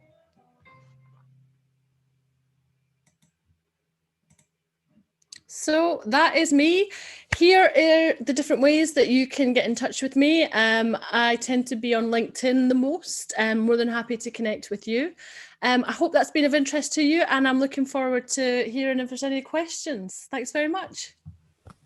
Thank you. Just wanted to remind that if you want to ask a question, it's pinned in the chat section on YouTube. So just go there, click on Slider, and you can ask a question there. And in the meantime, I have a few questions. Let's say our data is quite big. So if the company is large, an internet company, so just I understand that there is no other way to ensure the quality of data other than going through this manually and then checking. But are there some methods that we can use when the data is simply too huge? So I use aggregation quite a lot. So I haven't mentioned it in my presentation. I use some software called Omniscope, and that's data modeling and visualization software. So I could be classifying 2-3 million rows of data. What I do is aggregate that down to unique supplier names and invoice descriptions. So again, if you've got 80,000, 100,000 products, you might be able to aggregate that down on product code or product description, something like that, to help make it more manageable. In terms of, there isn't automation, but I can semi-automate my refresh process. So once I've classified that first set of data for a client, if they want their data updated in, say, 3 months' time, I can take what I've classified already, I can match on the new data on either just supplier or supplier and description and pull through anything that's been classified. So with some clients that I'm working for at the moment, that kind of covers off about 80% of the data. So, and the more you do that, the more you'll classify. So depending on if you know how much new data you're getting in each month or quarter, you can really make the process efficient. And because you've classified it at the start and because you're maintaining it, you know it's going to be right. Okay. Yeah, so still a lot of hard work and looking at this, then there is no other way, right? Well, it depends. You call it hard work, I call it fun. Okay, yeah. So like the definition of fun is different for everyone. Right? Yeah. Okay. And yeah, I was wondering, so like when you showed examples of dirty data and this example with PwC, written in so many different forms. So I have to experience that so often. And so I don't know if there is a good solution for that. Like, how do we, other than just manually look at this and see, okay, this must. I know, and you would think after all this time that someone would have developed something. Mm-hmm. But no, because there are so many different ways that it can show up. Mm-hmm. What I have is a master normalization file. Okay. So again, like the classification, anything that I've seen before can be mapped over, and then anything new just gets added. Because of the way Omniscope is, it's quite therapeutic to go through and take rid of all the inks and the SPZOOs and the GmbHs and go through and tidy up. But yeah, you would have thought that by now there would be a tool out there that would just be able to do that, but yeah. I haven't seen anything. Okay. And even like open source, I don't think there's because you need everyone has different data. So all my clients are in different industries. So every time I start with a new client, it is a new data set. So there's new challenges. So you would need to pull so much data together to form this like global master file. I'm not sure that people are potentially willing to share that information. It's too much work to put this together, right? Yeah. Okay, so basically for you, the process, like let's say you're starting with a new client and you get this dump of data, and then you see these sort of problems like PwC written in so many different forms. So just correct me if I'm wrong. I want to make sure I understood correctly. So you just get all the suppliers, and then one by one you kind of come with this a canonical name for each, right? For each supplier, and then you have this mapping. Well, yeah. So I'm not literally going through line by line. So Okay. so the way that I can do searches in my data in my software, I can look for ink full stop, for example, and that will bring up every single supplier that has the ink full stop. And the great thing about this Omniscope is, unlike Excel, when you have a filter on, when you delete or change things, it only changes the things that you've selected. So anything that is behind that doesn't get affected. So I'm writing a book at the moment, and I'm just doing my chapter on normalization, and there's a process you have to follow. So for example, you can't remove the inks first. You have to remove the ink full stop first, or comma space ink and then ink, because if you remove ink first, you're left with a comma and a full stop just floating in the data. So I guess a lot of people would find it a laborious process, but those 43,000 suppliers, they were pretty messy, and I managed that in about 5 days, so it wasn't too bad. Okay. And yeah, well, I still there's quite a lot of manual work. Is there any way to spot these problems in a more automated fashion, like in an automatic I way? think in the spend data worlds, no, but I think there are definitely some great tools out there for data cleansing for things like addresses and names and data like that. I've seen like fuzzy matches and things like that on names, and it never works properly. The time it's taken to do the fuzzy matches and change them and check them, you might as well have started from scratch and done it. So that's my perception of it. Yeah, indeed. So yeah, I have similar experience with fuzzy checking. So yeah, I thought maybe it's And just also things like PwC, you've got PwC, but you've also got PricewaterhouseCoopers. Yeah, So that won't work. yeah. Okay, so you need to have this master table and somehow Yeah. get it. Yeah, and maybe it's just that you have to build it over time. There's I don't think there's a quick fix answer for any of this. Yeah, right. And yeah, I know that at our company, so we have this BI department, and they actually maintaining these tables to make it possible to do this in automated, semi-automated way. So still there are errors slipping through this. This is still. Yeah. Yeah, we don't have any more questions from the audience. I just want to remind that if you have any question, you click this link, pinned link, and ask. And there is a bit of delay. So when I say the Zoom has 10, 15 seconds before before it goes to stream. So it might take some time for people to ask. I have to say, I'm impressed that I managed to get some internet connection. So yeah, that's that's whew. it's so while we're waiting for more questions, I'm curious about your background. So like when you showed at the beginning that you started in sales, that's an interesting how to say, interesting career. I'm just wondering, to what extent this career, this experience in sales, helped you now to a become lot, hugely. I don't think I would have this knowledge without the career in sales first, or just working in a large organization. I think when I have people coming to work for me, it tends not to be data analysts and data scientists that I need, but people who have very good attention to detail and that have worked in a corporate environment. They're the people that tend to be more accurate and more successful doing this job. So, but they're hard to find. But this is, it's also not the most glamorous of jobs. So I'm trying to bring a bit of glamour to it.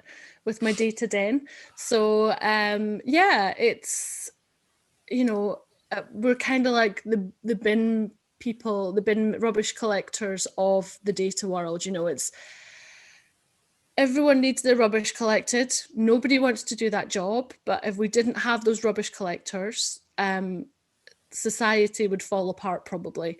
So it's the same with data cleansing, you know. It's nobody wants to do it. It's not glamorous. But the fantastic, you know, wonderful dashboards would not happen without the clean data, you know.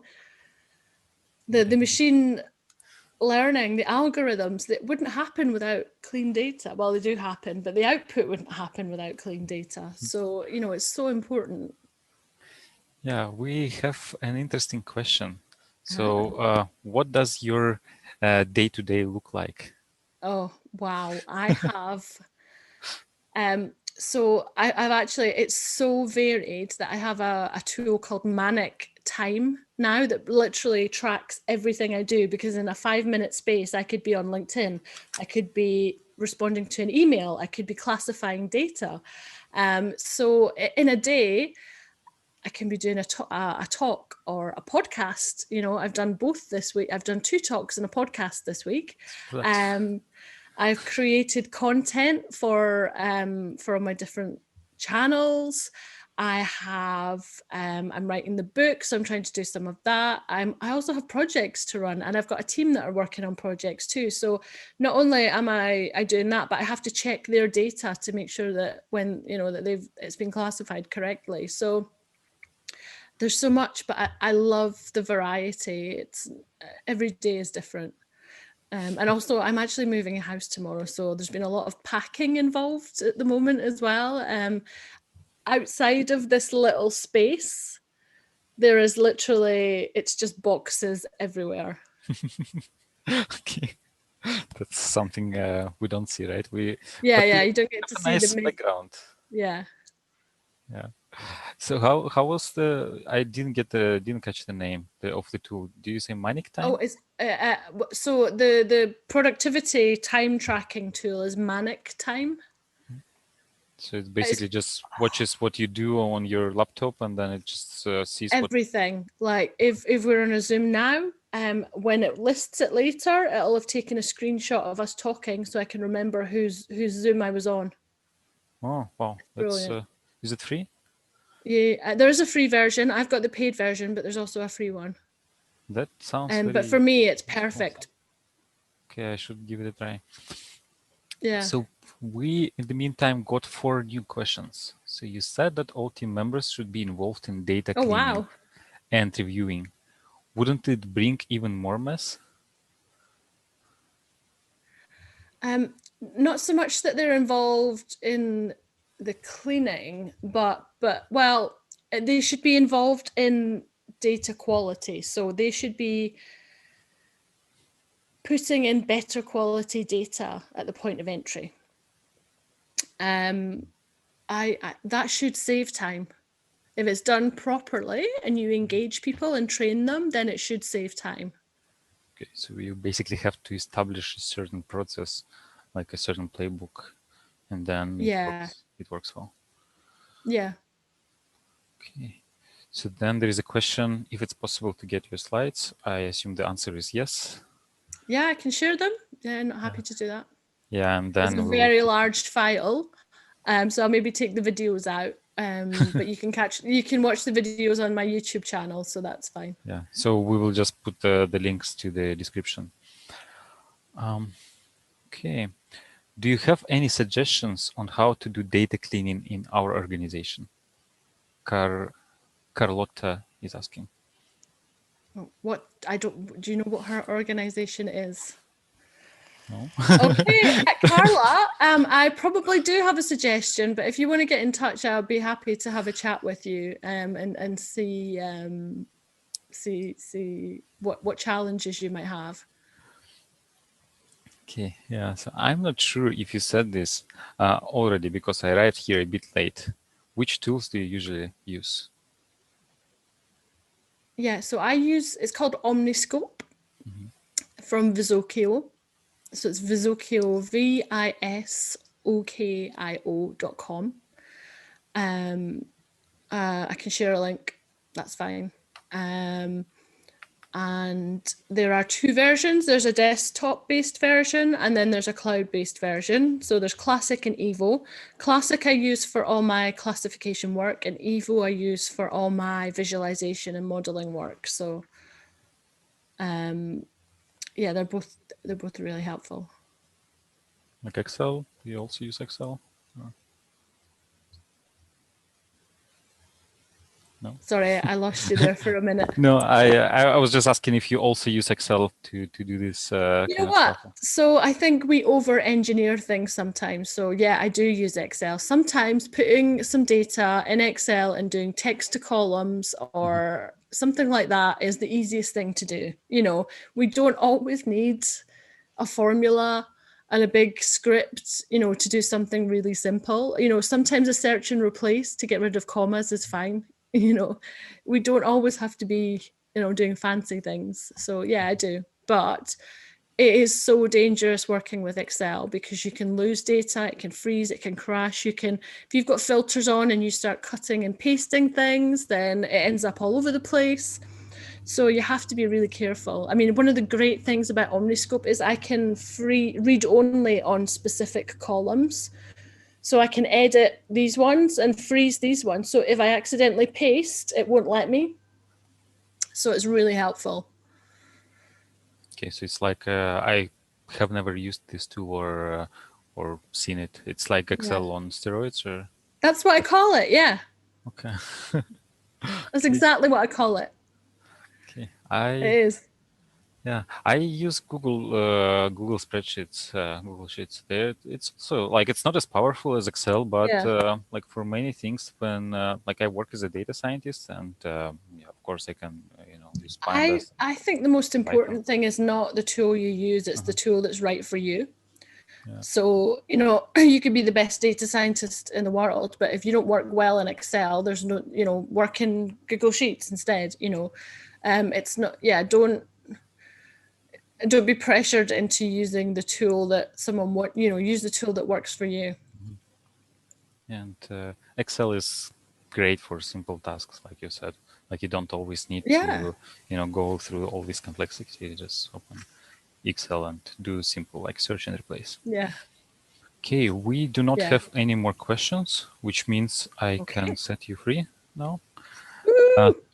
Thanks Does that a mean lot. you get a break? Do you get a break as well then? Yes, I will get a break. Woo! Thanks a lot for coming, for sharing your knowledge and expertise with us. So, Thanks so much. yeah, please send me slides and links to Omniscope and some other tools you mentioned, and I'll put them in the description. Brilliant. Thanks very much. Yeah, Have a great thanks. weekend. Yes, thanks. So Bye. now we'll have goodbye. We'll Bye. have 10 minutes break. I don't know if Yelena joined already. No, she has not. So let me just share my screen.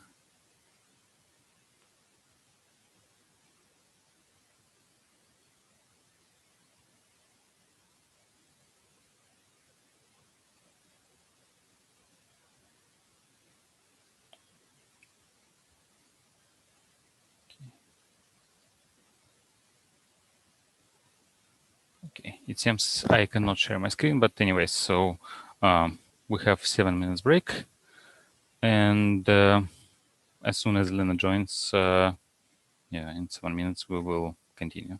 So see you soon.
Hello. Hi there. Hi. I was just walking around having a break. So maybe we still have like 4 minutes before we start. Right now it's a break. So maybe you can quickly try to share your slides just to make sure it works. I cannot share while you're sharing. Okay. Yes. Second. Oh, great. It works. Perfect. I just tweeted that you will be presenting in 5 minutes. Okay. Great. Okay, so everything seems to be working. So I want to take a small break. So I'll be back in a couple of minutes and we'll start. Sure. See you here in 3 minutes. Yeah, I'll just keep sharing this screen.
Okay. You're Hi. back. Yeah, well, I think we can start if you're ready. So can you see my screen now? Yes. By the way, thanks for coming today. Thank you for inviting. Yes. Yes, I'm happy to join this conference. Very excited about your presentation. So thanks a lot. Okay. A so bit of a yeah, clickbaity please. title. Yes, please. The floor is yours. Please start. Okay, thank you so much for having me today. So let me start with a little bit of introduction. So my name is Yelena, and I'm CEO and co-founder of Evidently AI. This is an open source startup where we create tools to monitor machine learning models in production. But before that, I spent almost 6-7 years doing applied machine learning, working with companies from different industries. And what I will be talking about today is actually based on this experience. It might be a little bit more focused on traditional industries, such as retail, manufacturing, healthcare.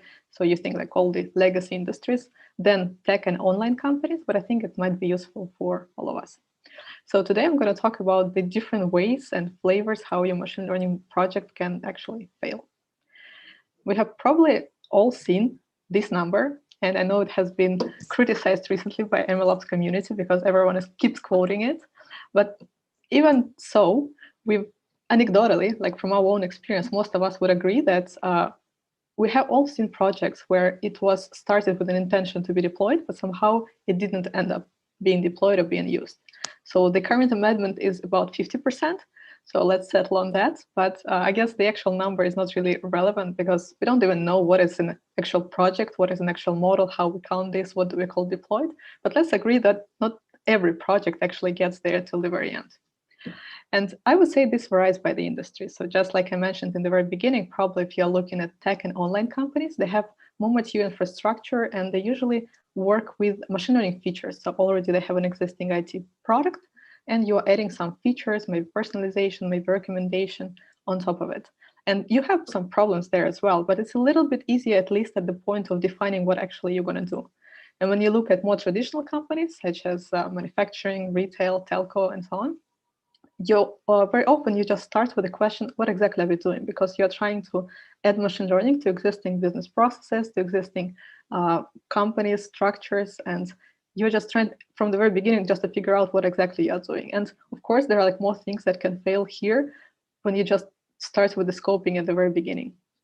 And if we look at how these industries are adopting machine learning right now, you can see that many of them are still in this pink zone, which is we launched AI projects or proof of concepts, but have not yet deployed them in production, or in this blue zone where they deployed a few use cases, but they're only used at limited scale. So probably not everyone is yet at this degree of maturity that you would expect if you're coming from the tech company or from e-commerce, some kind of like SaaS company and so on, where you actually use machine learning inside the product.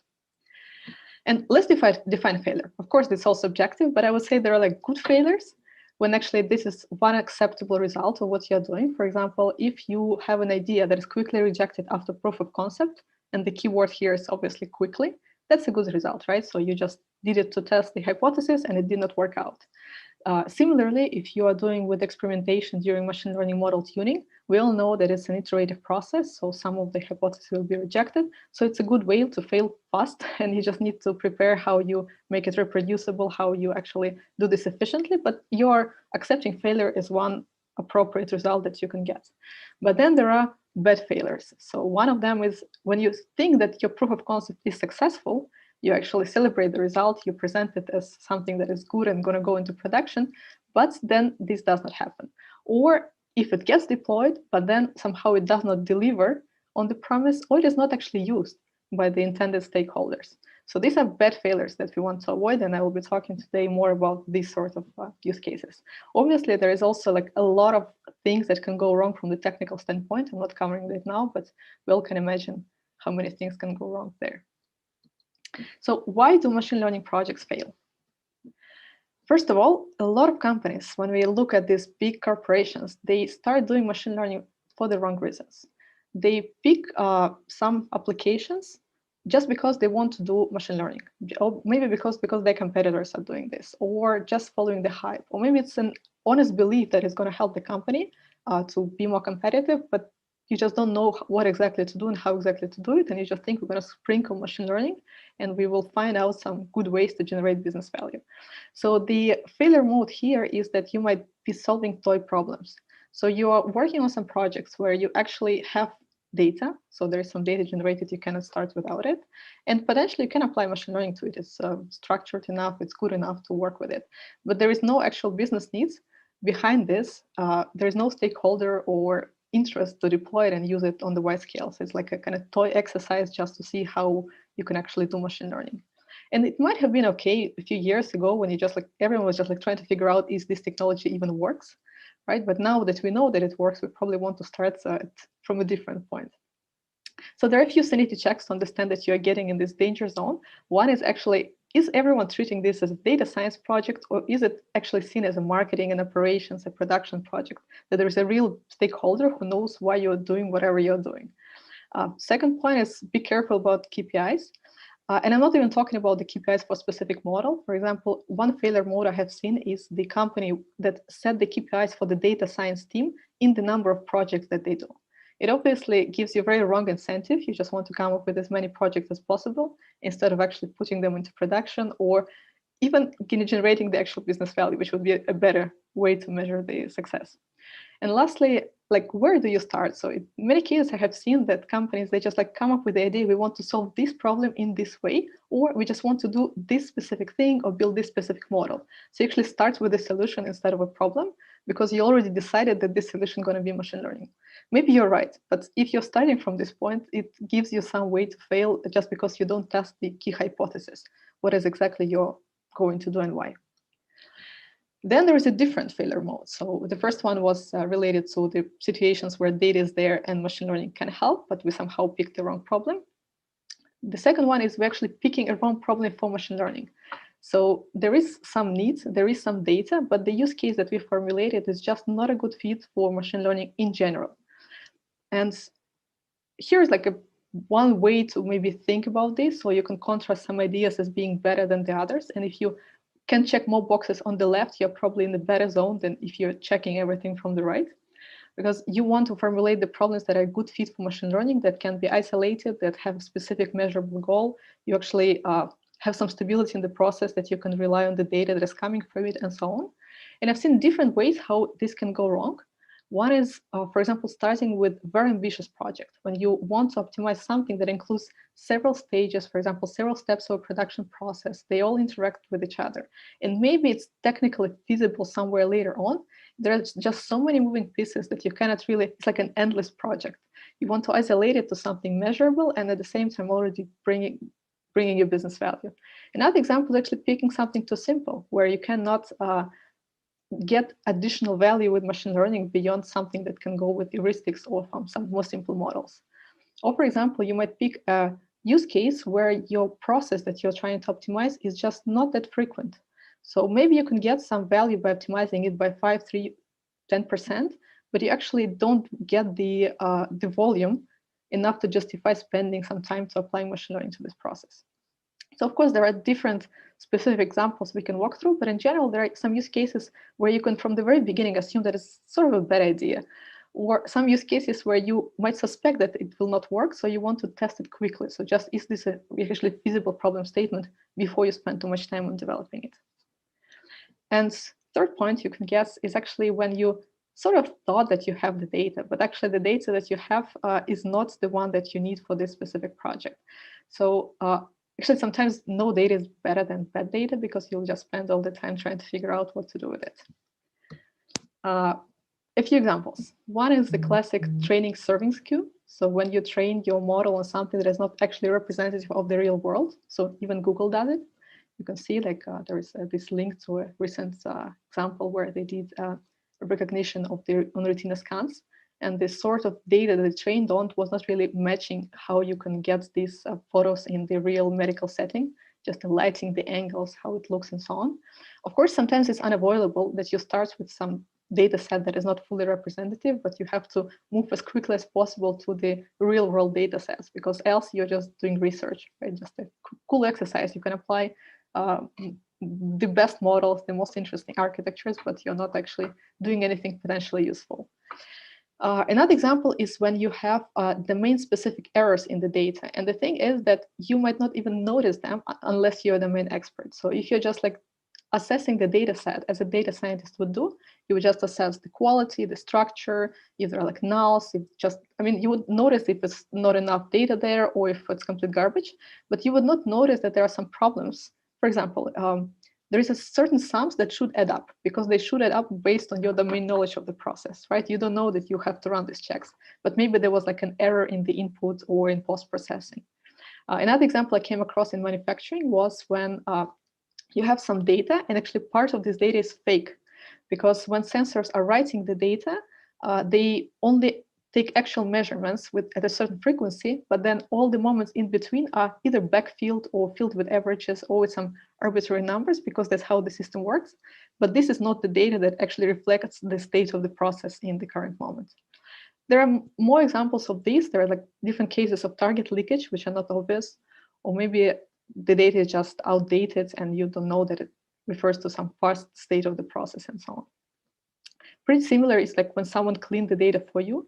It especially happens when you're working with a data set that was created for a different reason, maybe more for business analysis. So maybe someone cleaned out all the complicated cases, all the corner cases, maybe change some inputs, and you will train on this data, but you will not able to repeat this data when you put your model to production. Another example is unreliable labeling, where it's human-based and when different people behave differently and make different labels in different situations. So, and you cannot actually rely because you are inconsistent in how the model is being shown, what is good or bad or whatever you want to predict. And one more example is when the data is not available in real time in the same way as you use it for offline training. So again, an example from manufacturing here, they actually used to have a lot of systems that collect the data.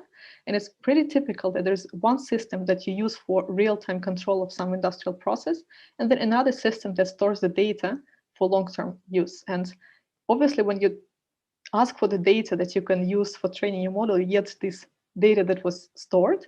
But then you understand that the data that you might expect in real time coming in a little bit different format from different sensors, so maybe in different ways of measurement. And so you end up rebuilding the whole model if you start with the data that you only had available in offline.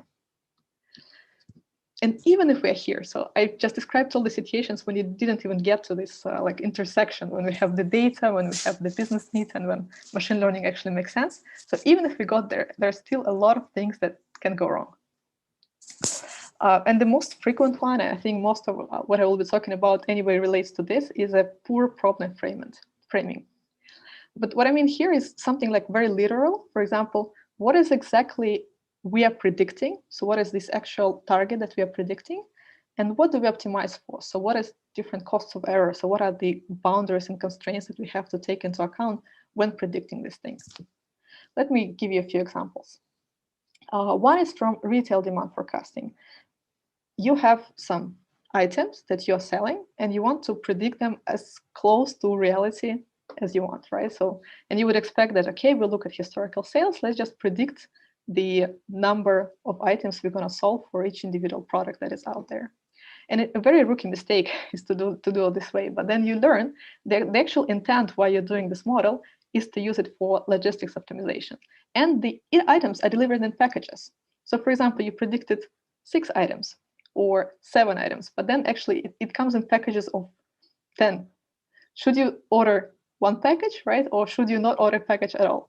And then you actually reformulate your problem completely because you then learn that there are sizes of packages, that there are different sizes of packages, that there are different costs of under and overestimation for different products, because some of them you can store longer, some of them are perishables, some of them you always have to have at least one because it's important for the company, and so on and so forth. So instead of trying to optimize one single metric, which would be some sort of quality of your prediction for these individual items, you end up with a portfolio of models and probably a lot of business logic on top of it. So it's not that straightforward, right? And if you just look at it as a sort of a Kaggle data set where you want to have the most accurate model that is predicting as close to possible the sales, you will not really get anywhere in production use. So obviously this is a sort of a use case which is now well known, and if you're focused on demand forecasting, you probably know a lot of tricks and tips. But these sort of rookie mistakes might happen when you approach a new problem that sort of looks easy, but in reality is a little bit more complicated than that. So another example that we've seen a lot from Kaggle and these sorts of applications is churn prediction. And in the ideal world, you get it like this. So there's like a column that says this is churn, this is not. And your goal is to know how to predict yes or no, right? That's an ideal situation. But if we come to reality, so some sort of telecom company and so on, the first question is usually define churn. So how exactly long should you be inactive to be considered a churner? And this is connected often to the ability to prevent you from churning, right? So if we predict you the day before you leave, probably we cannot do anything, right? So we have to be able to intervene. Then the question is actually, does the company have a process to intervene? And what are the possible actions available? Are you giving discounts? Are you calling these clients? What exactly are you going to do to prevent them from churning? It might be that you actually don't have a history of retention campaign. So you just like generate these churn predictions, and then somehow the marketing starts thinking what they're going to do with this. This is obviously suboptimal, right? Because you optimize for the quality of prediction, but then you don't really know how your user are going to use this prediction. And another example is that you have different segments in your churners. For example, there are certain people that will leave your service regardless of what you do, right? And maybe you're really good in predicting them, such as a divorced couple that will cancel a family plan. But you will not stop them from doing this because it's just an actual fact for them. And then, of course, there are costs. If you will be spending too much on the retention campaigns, probably you will end up spending more on this than you would lose from the customers. And this becomes complicated. Right now, one approach is actually to do uplift modeling instead of churn prediction. But this is just one example where you will spend a lot of time to understand specific of your business, of the company that you're working with, of possibilities to retain your customers, to be able to formulate this problem right. And it's very context specific. And one example similar, but this is the area that I worked with for the few years, related to manufacturing optimization. So for example, here we have some production process, which is you produce metal in cells. And your goal is to predict when the output will be lower than usual, because sometimes it happens to some malfunction and so on.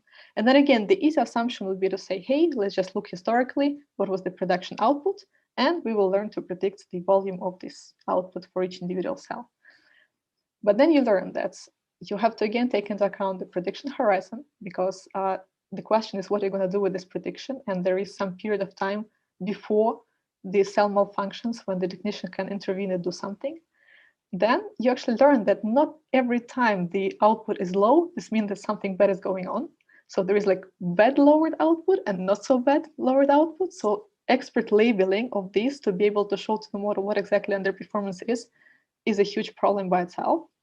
And then you would learn, for example, that your actual activity is to do manual checks on some number of items per day or some number of units per day to be able to prevent this.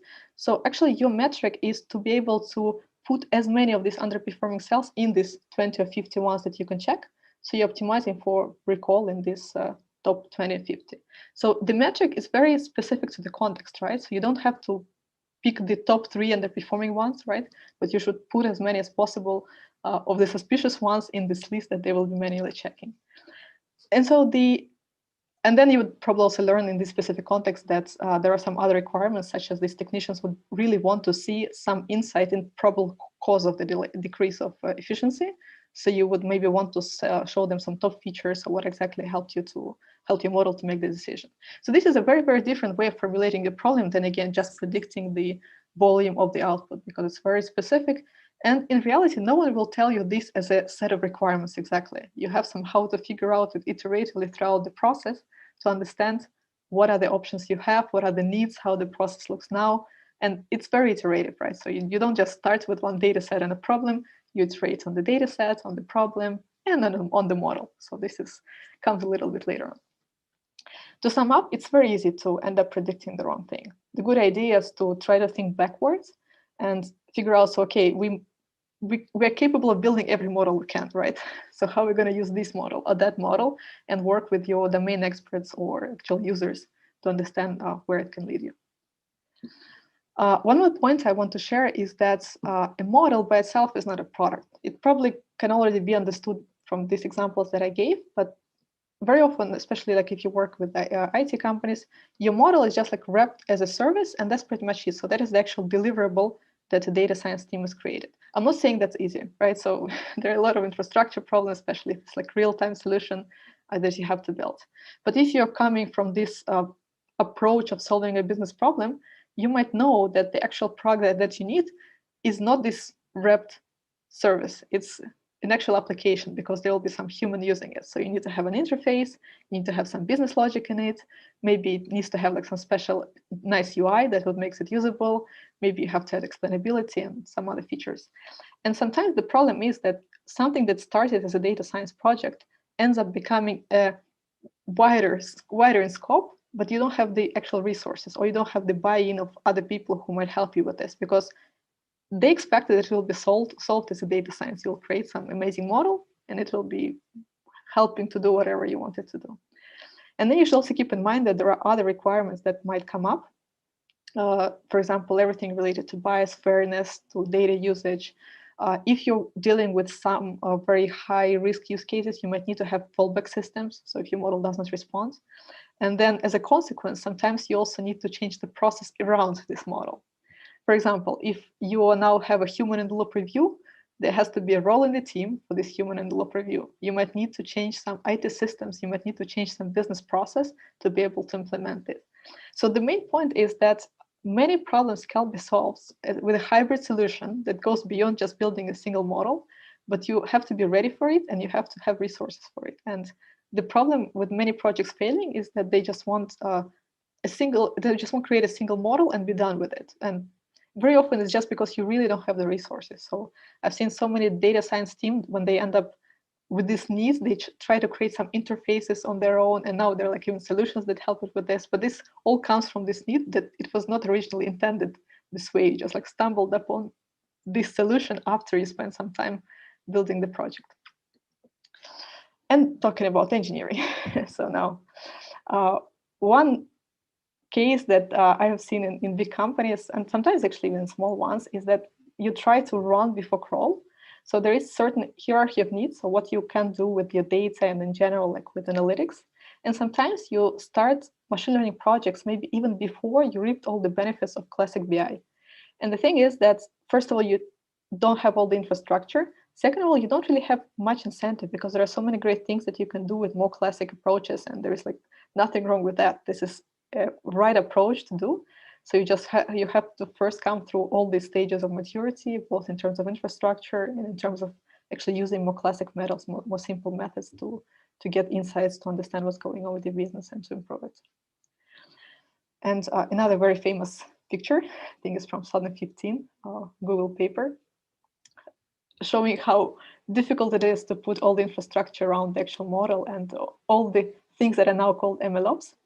And the thing is that in every company, there is this first data scientist that has to become the machine learning engineer, right? So it always happens for the first time, but it might be you sometimes. So usually a company starts with building a data science team, right? And then when they come to the first thought of deployment, they start to figure out how exactly they're going to do it. So now there are teams that are more mature with it, but if you look at more traditional industries, it still happens every now and then for the first time. And there is a big divide between traditional IT and their knowledge and their understanding of how machine learning services look like and what the data scientists can do, right? Especially if they're coming more from the analytical side and they spend all this time actually working with the data, understanding what to do, creating this POC model, which might be good, which might be usable, but the divide between like, okay, we have this very nice model that's proved that it's usable in test and everyone wants to use it, and actually deploying this service, integrating with the legacy systems. Sometimes it's very unique combinations, right? So you cannot just come and force complete innovation on a large company. So you have to work with what you have in terms of how data is generated, stored, the tools available, the tools that you're allowed to use, and so on. So it can be difficult, and that's why the projects are getting stalled as well. And one more thing is the trust and stakeholder engagement. So the actual divide between domain experts and machine learning teams can actually also be a big problem. And it happens for all sorts of reasons. It's not that either of them is ill planning to not collaborate, right? It's more that they might speak different languages. They might have very different expectations, and no one has the actual capacity to solve it right, because the business is focused on their own KPIs, on their own goals. And the data science team just sometimes lacks the knowledge, lacks the understanding of context, and even the people who can do this. I actually believe in this role that McKinsey suggested, which is called analytics translator, which is like literally a person who helps to bridge the interests of different teams and translate from one language to another. It might be a data scientist who ends up becoming this analytics translator. Actually, in many good, successful projects that I have seen, it happened because some of the team members took the roles that were not actually originally theirs, right? So you have to be a little bit domain expert. You have to learn from them. You have to understand what engineering wants, so you have to move out of your comfort zone. But if the only thing the data scientist wants is to do the modeling, probably that's a recipe for failure. Recipe for failure. And very important thing here is explainability and transparency. There are many ways how you can look at this explainability, either for the purpose of debugging, or if you're looking from the regulatory perspective. But here I'm talking about more generic ways of explaining how your model works. What are the key features, or what are the key things that it takes into account when it makes a decision, and so on. And sometimes this desire to look at this is not unsubstantiated. So you can see these examples when the models were built and they proved to be somehow accurate. But then in reality, the features that they used were complete garbage, or they were just absolutely unreasonable. So you don't want to rely on this model, even if for whatever reason it proved good in test, however it was constructed. And then even if you made this through the POC, you made all the way to some sort of success, there are many things that can go wrong in production with your model. And as I just described, sometimes it's really an afterthought, right? So just only after you go through all these steps, you're like surprised we're getting to deployment. So how are we going to do this, and what awaits us there? And there are many things that can go wrong. So this is particularly what we're focused on with the company that I'm building. So all sorts of real-time pipeline breakage, broken data, changes in schema, and so on. And all things that are related to gradual model degradation or to sudden model degradation, which asks for some sort of maintenance process. And right now, with the coronavirus, I think actually companies became a little bit more understanding and open to this idea that models need maintenance, because we've all heard how the behavior of customers and everything in the world has changed. So that's why the models are also degrading and need to keep up. So I'm glad that there's like more awareness over this, and probably a few years in, we have like more maturity in all aspects. So a few ideas on how to avoid this. So these were all the problems that might happen, all the hurdles that you can stumble upon. A few thoughts on what exactly to do to address it. One thing which I believe is the best solution for large companies is when you have a cross-functional team that is working on a specific project versus having a separate AI or data science team and collaborate on individual projects. This might not always be feasible, but it definitely makes sense, because this way you're focused on solving on specific business problem, right? So not inventing some projects to justify the existence of your data science team or something like this. But even if it's not possible or it's not the case, there are some techniques that you as a data scientist or project manager might apply with trying to structure the communication and make it more open and more proactive, not just like take the idea, then spend 3 months building it, and then just like come up and bring whatever you did, right? So it has to be like more active, more real exchange of what's going on. And part of it should be education. And I've came across a few very frequent misconceptions that are repeated over and over, which I think you always have to clarify with the people you're working with, because they might be working with machine learning for the first time. And some unspoken things become a sort of a problem. So with such simple start as, for example, what a model is. Because if a machine learning engineer or data scientist says the word model, you mean a very particular thing, like a machine learning model that predicts something very specific. But if you're talking, for example, to some people with experience in traditional physical modeling, or with any different domain expertise, they might have their own conception of what a model is. For example, they might expect that it's some representation of reality that you can interact with and ask very different questions, and it will answer it to you, right? And then you come and say like, hey, we have a model which is 90% accurate. They hear a very different thing that you mean by saying that, right? And these things very important to catch them and to understand them, to explain the trade-off of model quality, to explain how actually the machine learning project looks like what steps are needed, what it takes to deployment, this iterative nature of it. You might need to repeat it over and over if you're working with different people on different projects, or at least have some way to check where they stand, so how experienced they are with the technology. I think that's very important, very helpful, even though it might be outside of your immediate expertise or immediate job role. But if you want your projects and you think that you're creating to be used, that definitely makes sense to keep this in mind. And in reverse, learn from them, because the collaboration is mutual. You need help with feature engineering, you need help with interpreting what's going on with your data. So it's a two-way process. A lot have been said about machine learning projects being different from software projects, and I definitely agree with that. Just maybe a few more points, brush strokes to what I consider most important here, is that be able to prepare iterating on the problem statement and data as well. So it's very important, because people always talk about iterating on models, right, and how you cannot really prove or plan when you come to the success, but you can iterate on other things in the project too. And you should iterate. Sometimes the model is not the most difficult part, right? So you just basically fix the model and you focus on everything around that. Deploying fast, as fast as possible. I think that's very important, because sometimes that is the point when you learn that something is wrong. So if you can get there faster, it's very, very important. And be clear that scoping is also a scope. I've seen companies rush into modeling just because they didn't really plan enough time or resources or meetings or stakeholder engagement to define this problem statement. So whenever someone ships them the data, they say, okay, now we start the project, right? But I think it's very important to communicate that the scope definition, this problem statement, is a problem in itself, and you have to have some budget, sometimes some goals for this stage of the process too. And you always have to be very clear about metrics. Again, you sort of might start with a business metric, but then once you fix on your model, you get a tunnel vision that you're just optimizing this specific model. And it's always important to keep in mind how exactly it is related to the business metrics. And one more interesting idea, which I think not everyone is applying in this way, is to choose the correct way to prototype your model. So there is one obvious way of prototyping when you try to build some sort of limited model and to test its predictive power on some historical test or an A/B test. And in most cases, probably it's the right thing to do.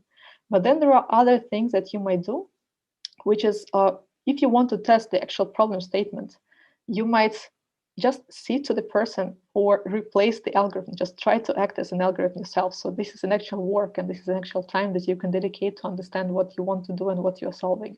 Or you might create a model which is not a machine learning model, which is based on simple heuristics, or it's just dummy numbers. And your goal is then to test the UI and actual experience of how people will be interacting with your predictions. So you don't have to build a model for that. In the example that I said with the manufacturing data, your test might be related to integration. So instead of building the model, you first integrate with your data generation machines and try to understand if the data that you're getting is actually the one that you had, right? So, and how you're going to receive this data in real time, because this is the risky part. I think this has a lot of similarity with building products and maybe even building startups in general when you try to de-risk the assumptions that are most important to you. And this is not always accuracy. Sometimes it is, but there are some other things that you might need to check inside the project and you should sort of plan for it. And it's also very important to always have a portfolio of projects. If you are a company or your project manager, you always have to sort of combine different projects, like the small ones where it's much easier to get good results, right? And maybe a few like moonshots when you know that you are trying to do this, but it's very high risk, so it might not always succeed. Because it's important to keep a balance. You need to have some results that you are showing to, you need to have some trust from the business stakeholders. So you need to have like some small wins and big projects, but not only focus on like this moonshots. And monitoring and maintenance. So these are the topics that we spoke on a separate meetup with my co-founder. But I think that's paramount importance. You should not forget about all the ways you need to keep an eye on your model and how exactly you're going to do this. Again, in terms of budgeting the actual people who will be doing it, in terms of identifying how you will train the model, how frequent, based on what triggers. And important thing is actually communicating with the business, because I've seen cases when business makes some change to the process without telling the data science team, or even without thinking about it. And this leads to a complete disaster. So you need to establish all this procedure of model updates, of model monitoring, of communicating with business to make it right and to make it last. So that is more or less it.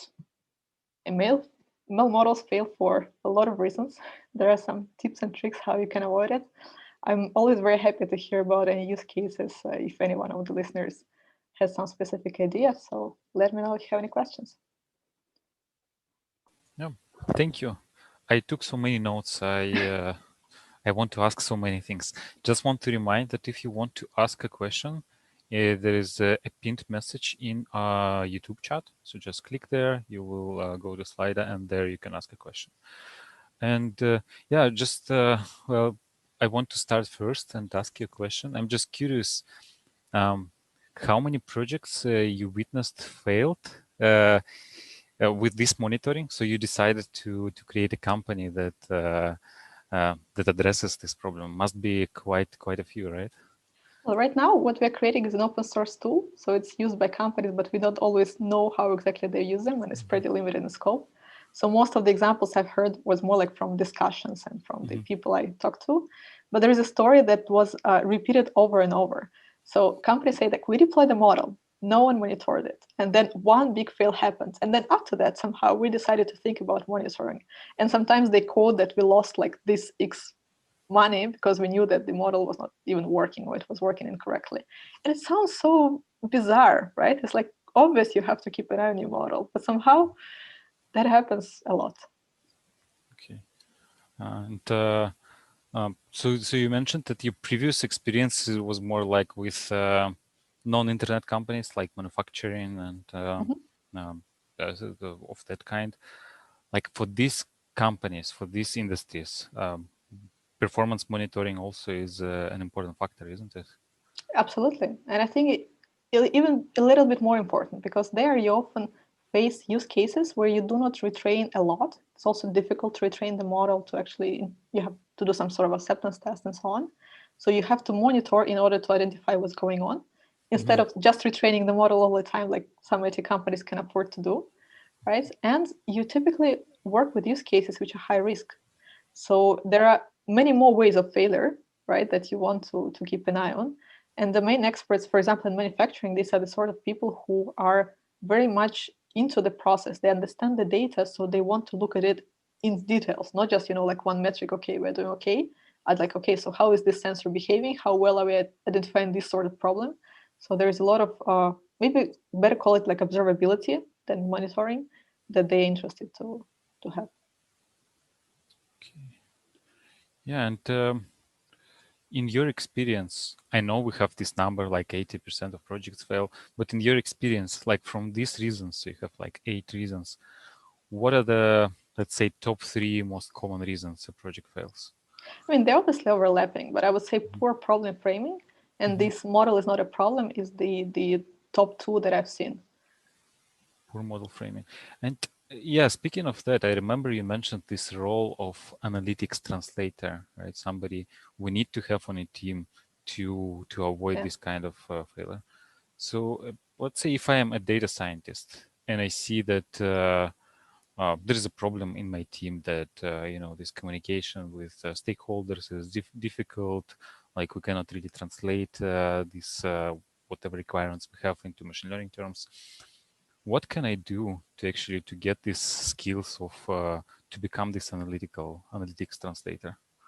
I think right now is getting experience is the only way how you're going to get there. So you're like in a good shape. There's like no playbook that you can learn. Okay. But I think one really strong thing that can make you stand out is if you understand some domain area really well. Because in some cases, some subject matter like expertise, you can get it like pretty quickly, or it's not that deep, right? Mm-hmm. But if you're dealing with specific domains like healthcare, like finance, like manufacturing, really understanding what these people are saying, not just nodding and then like leaving without having a clue what they just tell to you is really, really important. So being a good listener and actually taking the effort to understand it.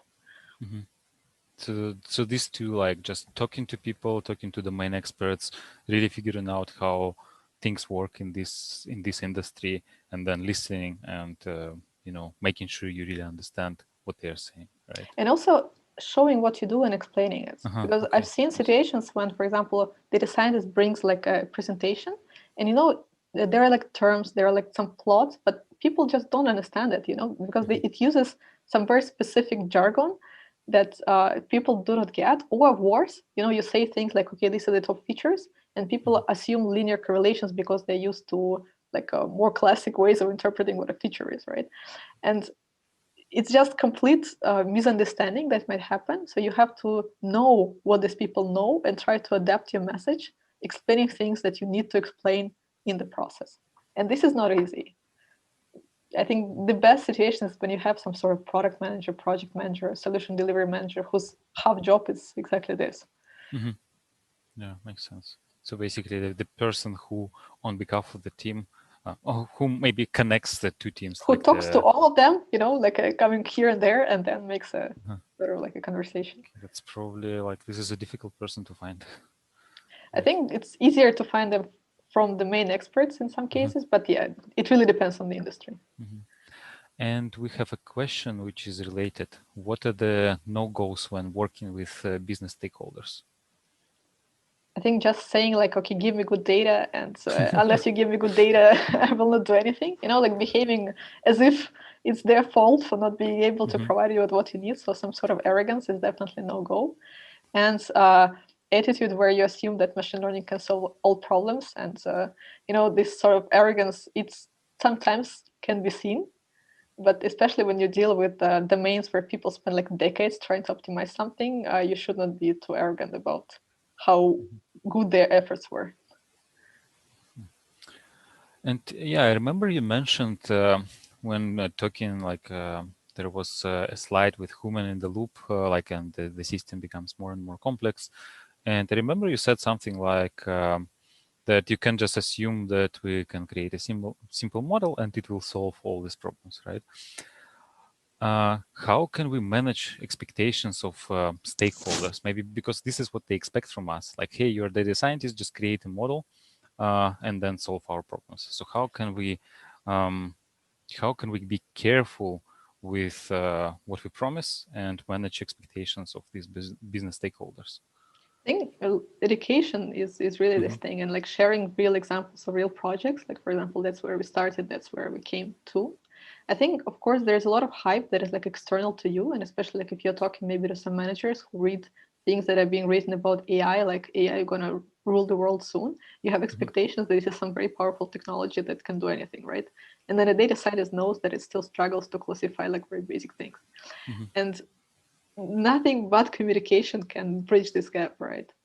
I think like having people inside the project, like actually sharing with them, like, hey, we tried this didn't work, we ran this experiment, that there's a result, is very helpful, but it might seem a little bit distracting to data scientists because people will ask questions that are like superficial, right? So show some misunderstanding, but you should be ready to deal with that, to build this trust. Okay, that's I guess another reason to have this kind of product manager role, or this business business analyst, or I don't know how we usually call these people. I don't know either. I think there's no official role yet. Someone has just like step in. Analytics translator, right? Yeah, that was McKinsey's invention. So they're trying to push this idea, but in reality, this project manager, product manager. Yeah, I think at our company, this is a product manager. And usually in internet companies. Yeah, internet companies much better. You have at least assumption that there is a person like this, right? In between the business need and the IT. And in other industries, is it worse? It's just different. You know, you might have some sort of a project office that is running all sorts of projects, right? But they say people good with budgeting, with evaluating vendors, but they might not know anything about specific technology. Then you hire a data science team, which is full of people with PhDs or just the experience of being a data scientist and little understanding of this specific business, which is very often because you rarely find people who know both. So you take someone from an IT company or maybe from a finance company and implant them in a manufacturing world, right? And then somehow they have, with the help of a manager, to communicate with some business stakeholder who can be a person on a remote plant in case of manufacturing, or just someone like, I don't know, a new marketing team, which is a little bit easier. At least they're usually in the same office. But there is like no official title of someone who's uniting them all beyond typically a project manager. So I think those companies that are doing this cross-functional teams, they are doing a very, very smart thing. But this requires an interest from the top managers, not just the data scientist who comes and say like, hey, can you please give me someone to help communicate with others? Okay, makes sense. Yeah, I remember a story. Maybe it's not super related to what we talked about, but a friend of mine was working in a company also related to manufacturing, and what he told me that actually going to a plant and then seeing how people work and then actually installing all these cameras, this really helped him understand how people work, how people are going to use the product, and just being there on that plant, not just sitting in the office remotely and hoping that okay, now I trained a model in Python, here you go, just going there and integrating it helped him a lot. I think it's very relevant to what we're talking. So this exactly is part of scoping and one way of how you're getting there. Okay, yeah. What practices do you suggest to detect problems with data that you mentioned in an early stage? Again, communicating with your domain experts, right? So at least asking the questions like how this data set was created. Was there any processing done? So can you explain me each of these fields, right? And comment on what should I expect? What can I do with it? And in some cases, I've seen that it actually even helps to bring some sort of external expert. So, I mean, it is a paid job in a way, right? So it requires very specific qualification, but like assess the quality of the data set. I know that right now there are like a lot of companies that are offering solutions to govern data quality on the level of data warehouse and data lake. And I think it makes sense. But the reality is that in many, many cases, you still have to deal with a custom extracted data set for your specific use case. So someone has to help you assess its quality. And this is usually the domain experts. And this might be very well the same people who you might see in the plant or elsewhere. You just come to them and say, hey, just like put this number in this field. What does this mean, right? Is there any thought behind it? Why did you just like delete it and change it to something? Like, what's going on? So yeah, communication. No other way to generalize it. We just had a talk like the one before you. Susan, she was telling about the dangers of dirty data, and then she mentioned that the only thing you can do is just manually look at, like the best thing you can do is just manually look at all this data, all these rows, and try to see if there are mistakes. Of course, Doesn't sound as fancy. yeah, yeah. So, but I guess there are some ways to automate this, right? Like this data drift, model drift tools that detect they will not spot all the problems, right? But they will at least alert you if something is strange. In production, absolutely. So I mean, if we're talking about even pre-production, there's like two different processes maybe. But at least one consideration you have, I mean, not always you're doing custom things, right? So I mean, sometimes you do think for the first time, but then you learn, and you probably over time, you start accumulating this domain knowledge, which is specific to the area that you're working with. There may be even some validation tests that are like very specific to your domain, right? So once you learn that these things should add up, you add this validation test, which is very domain specific to checking your input data. Right. Okay, yeah, makes sense. Yeah, we have another question. How much time do I need to see results in a machine learning projects? Is it 3 months or some other number? It depends. Right. This is the sort of question that I actually get a lot, right? But the answer is really sometimes if you have the data available, you can have a quick prototype model in a day and get some feeling of whether you can actually do something with it. In other cases, you will spend 3 months just trying to access the data to build this minimal viable data set to be able to work with this. I would say same ballpark for large companies is 3 to 6 months. Okay, and like 3 to 6 months is like a prototype or like already thing working in production? It's a proof of concept, but like a big proof of concept, because you know, like that's why I don't like this number of models or like how many models get deployed, because large companies, they're really thinking like a project, and this is a big project. You must have millions with this thing, right? So it's not like adding one more way to recommend something within the same interface, right? Okay, yeah, makes sense. And then we have a bit of a more optimistic question, because we talked about all this, why projects fail. But the question we have now is, tell us about the most successful project you have seen and what were the reasons behind it. Well, unfortunately, not all projects I can share publicly because I was always a vendor in a way, right? So I cannot go into detail. But I think like there were like a few successful projects that I've seen in manufacturing, and all of them had the same pattern, that there was someone on the area of the business who was really interested in the project. So, you have like some stakeholder who's really like rooting for it to come true, and who's genuinely interested in technology, because you need to have some kind of like an ally to help it come true, and to not stumble at first problem that you encounter, but actually help resolve it. Because there is a lot of hesitation, especially in big companies, that especially like in the specific area where you apply that you will be automated of your job, or like that these people are just doing whatever they're doing, I don't care about it. When you have someone interested, it's much easier to go through all these hurdles, right? I think that was something you mentioned in the very first reason why projects fail, right? So it was like doing ML for the wrong reason, was it? Yeah. Like when a company just hires a data scientist or a team of data scientists and like, here, do something, yeah. Like come in 6 months with results, right? So that's... I actually see companies repeating this mistake. They hire the team, then the team leaves, they hire another team, and still not a single project in production. Okay. But if there is somebody in the company, in the business, who is genuinely interested in success, then it increases the odds, the chances of a successful project drastically, right? Yeah, and ideally, if it's not just the top manager is also very important, but like someone on the ground in this domain area where you want to implement it. So the user, maybe that will be like your expert labeler, someone who will actually use the output. Yeah, which bring us to another interesting point, because I hear this sometimes also within the company where I work, that the things we do, like when we automate, when we build projects, might cost people jobs. Like let's say there is a team who is doing manual inspection, and if we automate that, they will be out of job. Well, this is what they think, right? So how do we like, and then if this is the state of mind, like these people will not be cooperative, right? Because they think, okay, you're building this model to steal our job. How can we convince them that we're actually helping them, not trying to get rid of them?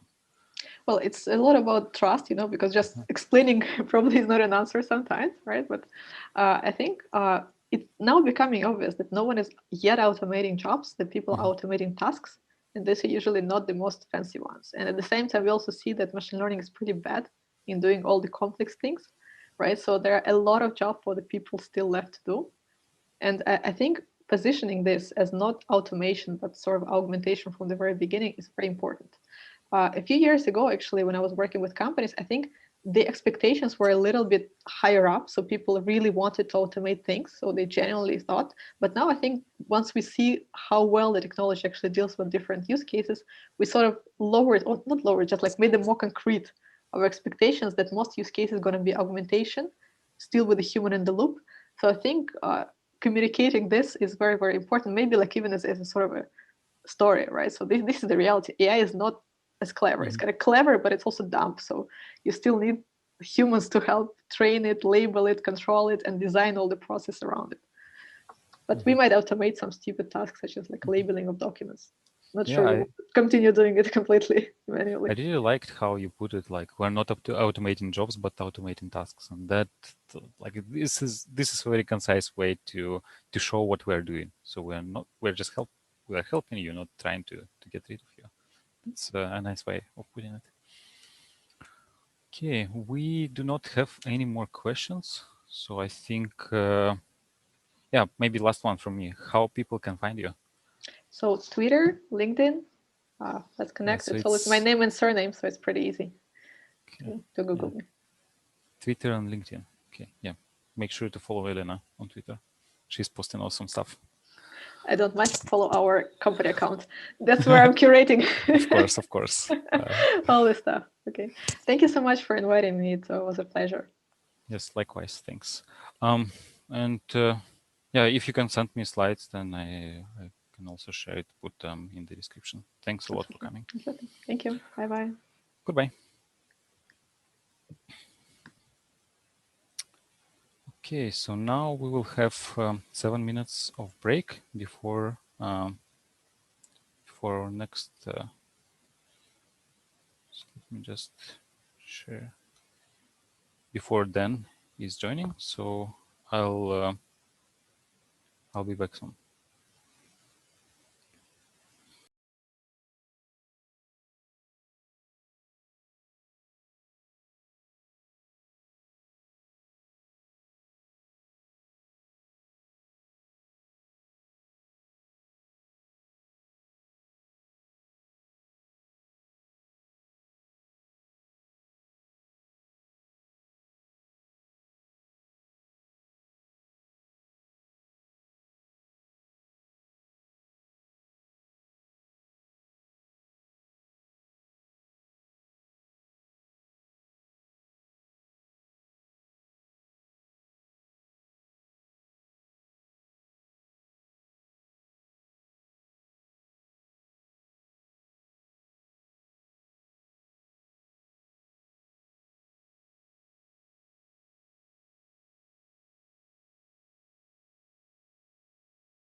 Hello.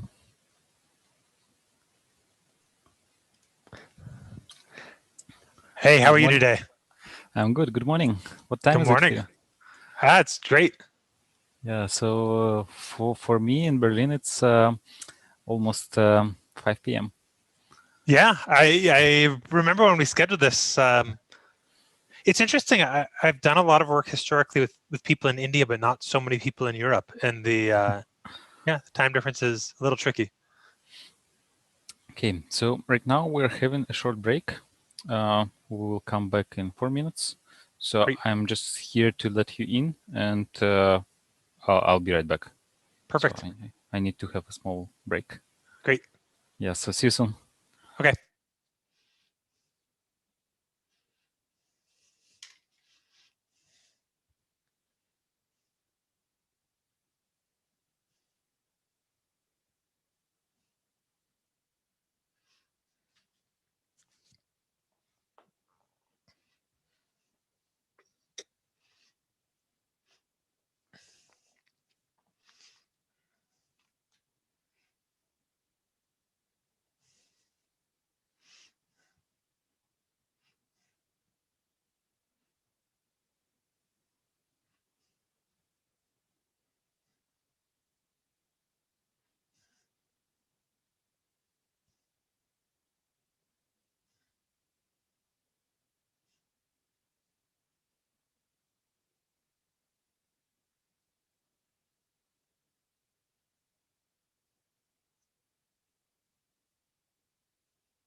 Okay, it's already getting darker here.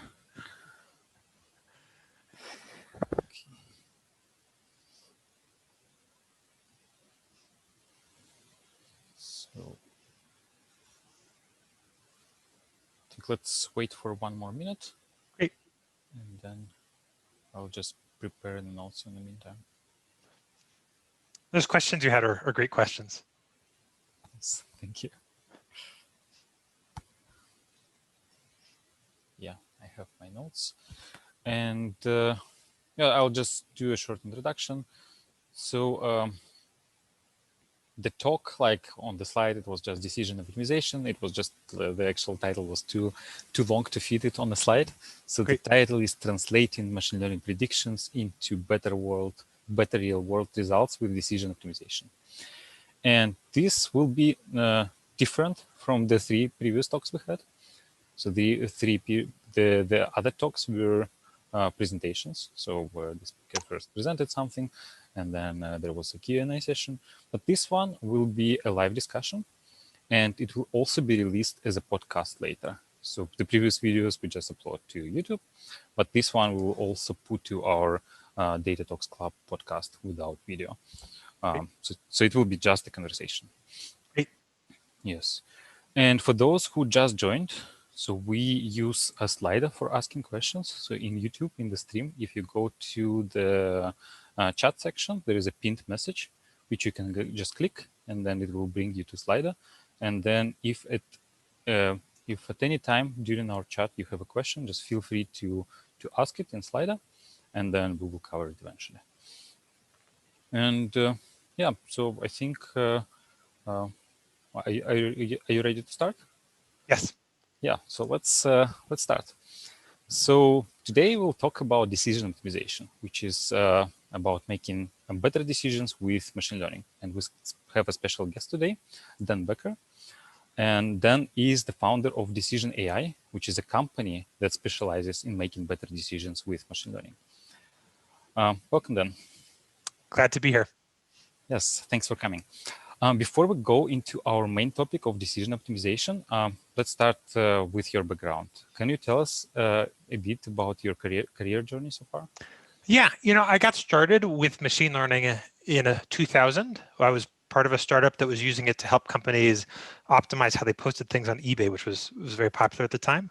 And we worked on machine learning for about 6 months, and it was a total and complete failure. The predictions were not good. No one understood what we were doing. We didn't understand what we were doing. And after 6 months, we switched to just using simple descriptive statistics. And I came to the point of view after probably 9 months at the company that machine learning would never catch on. It's a name that sounds cool, but I said it's just never going to work. And there's sort of a dead end. And I got a PhD in econometrics. And then in 2009, I started competing in Kaggle competitions, but I was just using very simple statistical techniques because I thought that was what was best. And when I did that, I found I was in almost last place. And I came to realize that machine learning had improved so much that actually it wasn't a dead end. It was just that we were bad at it 20 years ago. Got second place in a Kaggle competition with a $3 million grand prize, but no prize for second place. And then had the good fortune that led me to do consulting. I've done consulting with a lot of big companies. Was an early employee at DataRobot. Worked at Google as a data scientist for a few years, and then in January of 2020, I started Decision AI. Oh, that's you mentioned you tried Kaggle in 2009, right? Yep. So it was like probably the first competition, right? Or... It was one of them. So they're at maybe 3 million users, and my user ID is 9,000 or 9,028. Okay. So I was definitely a very early adopter, and I did well in competitions in the early days. And now when I see the complexity and the intelligence of what people do, I realize that it's much more competitive than it used to be. But yeah, I was a very early adopter. That was their first big competition, at least. Mm-hmm. Yeah, I started on Kaggle like in 2015. So like I guess Kaggle was 6 years old already.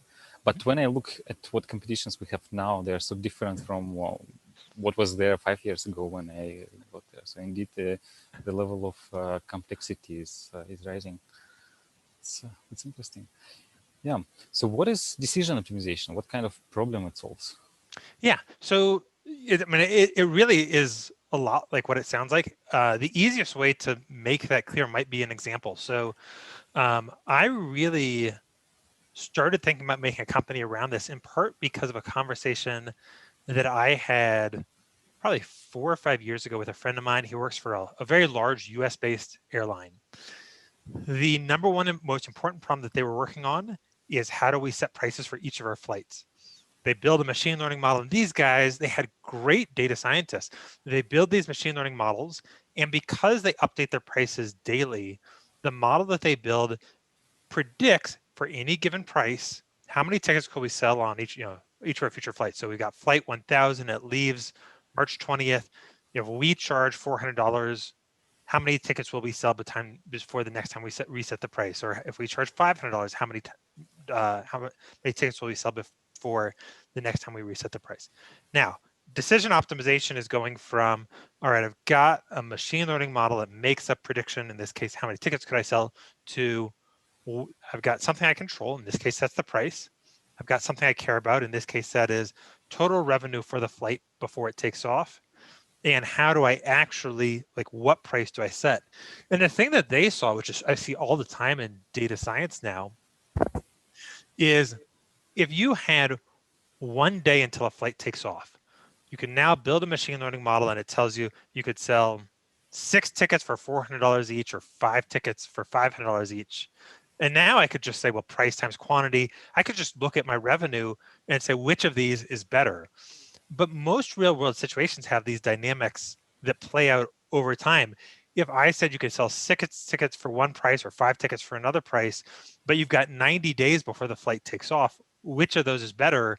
Knowing that the tickets you don't sell today can be sold tomorrow, knowing that if you lower your price a lot to sell more tickets, then tomorrow your competitor is going to lower their price, and so it's going to mean that you make less money in the future. Which of these is better overall as we think about the real world? That is, decision optimization is just how do we make good decisions, but it really is a very challenging and technical field when you apply it to real world situations. So basically what you're saying, correct me if I'm wrong, is we have a model. And in this particular case, it was a demand forecasting model in a way, like you predicted like how many seats on a plane you would sell for that amount of money. So basically like profit per day, I guess. And the problem is we have this model, but how do we use it in the most effective way? So we don't hurt ourselves by setting, by selling cheap tickets today and running out of cheap tickets, and then tomorrow a competitor comes. Exactly. Okay. Yeah. Okay. And but this is like, does it also work for? So as a data scientist, like at an internet company, I mostly deal with binary classification problems. So like, and I guess this is true for industry in general. So this is what, like, I think if you go on Kaggle and check, I think most of the competitions will be classification competitions, and binary classification is like most of them, most popular one. What kind of problems we can have with with optimizing our decisions there? Yeah. So let me give you 2 examples. So let's do binary classification problem. Maybe it is financial fraud. And actually, I'm working with a company where the service they sell is an API. You send them information about a transaction. They send a response that says it's 5% likely to be fraud. Okay, so now you have the question, what do I do with a transaction? It's 5% likely to be fraud. Should I reject it? Should I process it? In many cases, there's some third option to investigate further.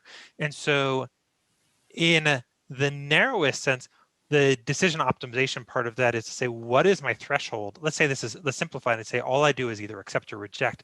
The simplest thing that you could do is say, I need to figure out what that threshold is for where I reject it. And there's a technique, I call it profit curves. I've talked about it a lot, or sometimes also called revenue curves, where you can basically simulate if I have a 3% threshold for anything above 3% likely to be fraud, I reject it. Anything below, I don't. If I have a 4%, if I have a 5%, what's the business impact of that? And so the simplest thing that you could do is say, well, I want to optimize that threshold, and the payoff to doing that. That's a pretty simple thing to do, and the payoff to doing it is very large.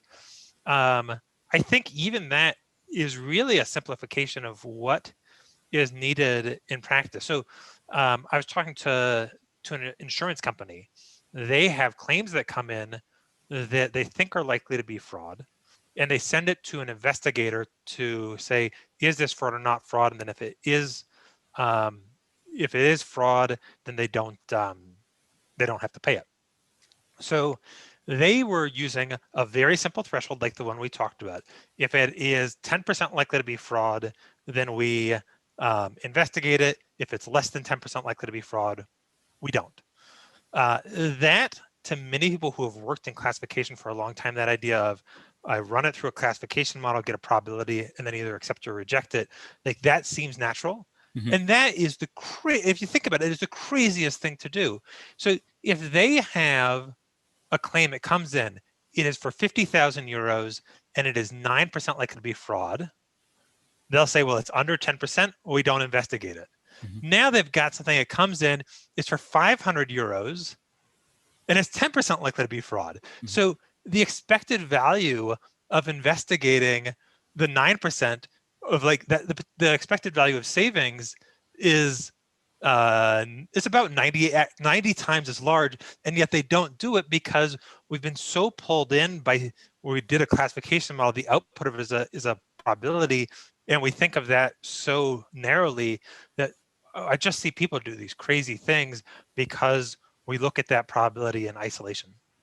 But shouldn't model be able to pick up on that, like to see, okay, the sum is large, then yeah, probably more likely or less likely to be fraud, or not, Yeah, not always. so the 10% and 9%, those could have considered the likelihood of being fraud, and yet it could be the case that maybe small things are more likely to be fraud hypothetically.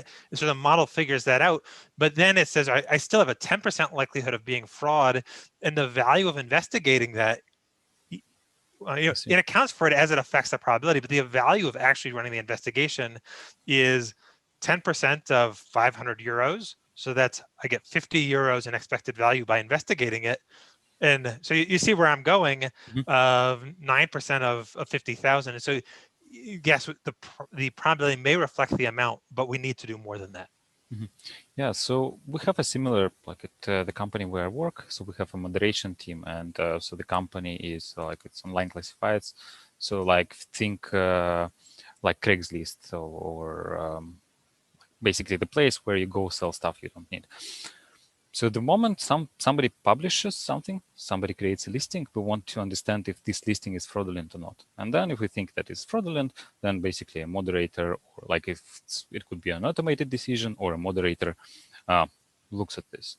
And the way we typically do it, and the way it's done in the industry usually, is we play with precision recall, and we play with the threshold. We see, okay, this level of precision is acceptable for us. This level of recall is acceptable for us. So we're setting thresholds to this, to this amount, like to this value, and then we just roll it out. And then so this is how a system works. But yeah, as I just understood from you, this is not an ideal way of doing this. So how should we approach it differently? How decision optimization can help us?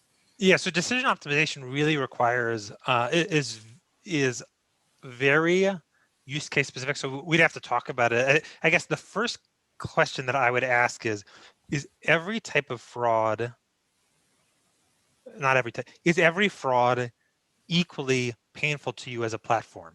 Yeah, probably not. Yeah, I Probably guess not. So we need to put like a number to each type of fraud, right? Yeah, so you'd want to think about for each post, maybe I'd say, I'd like to get a number and say, if it is fraud, what is the type of fraud? And maybe there are even two people, to go back to something that's similar to that thing that I saw in insurance. Maybe you've got two different posts about someone selling a bicycle, and one of them is a 10,000 euro, very expensive road bike, and the other is just a cruiser bike that gets someone, one is a racing bike and one is getting someone around town.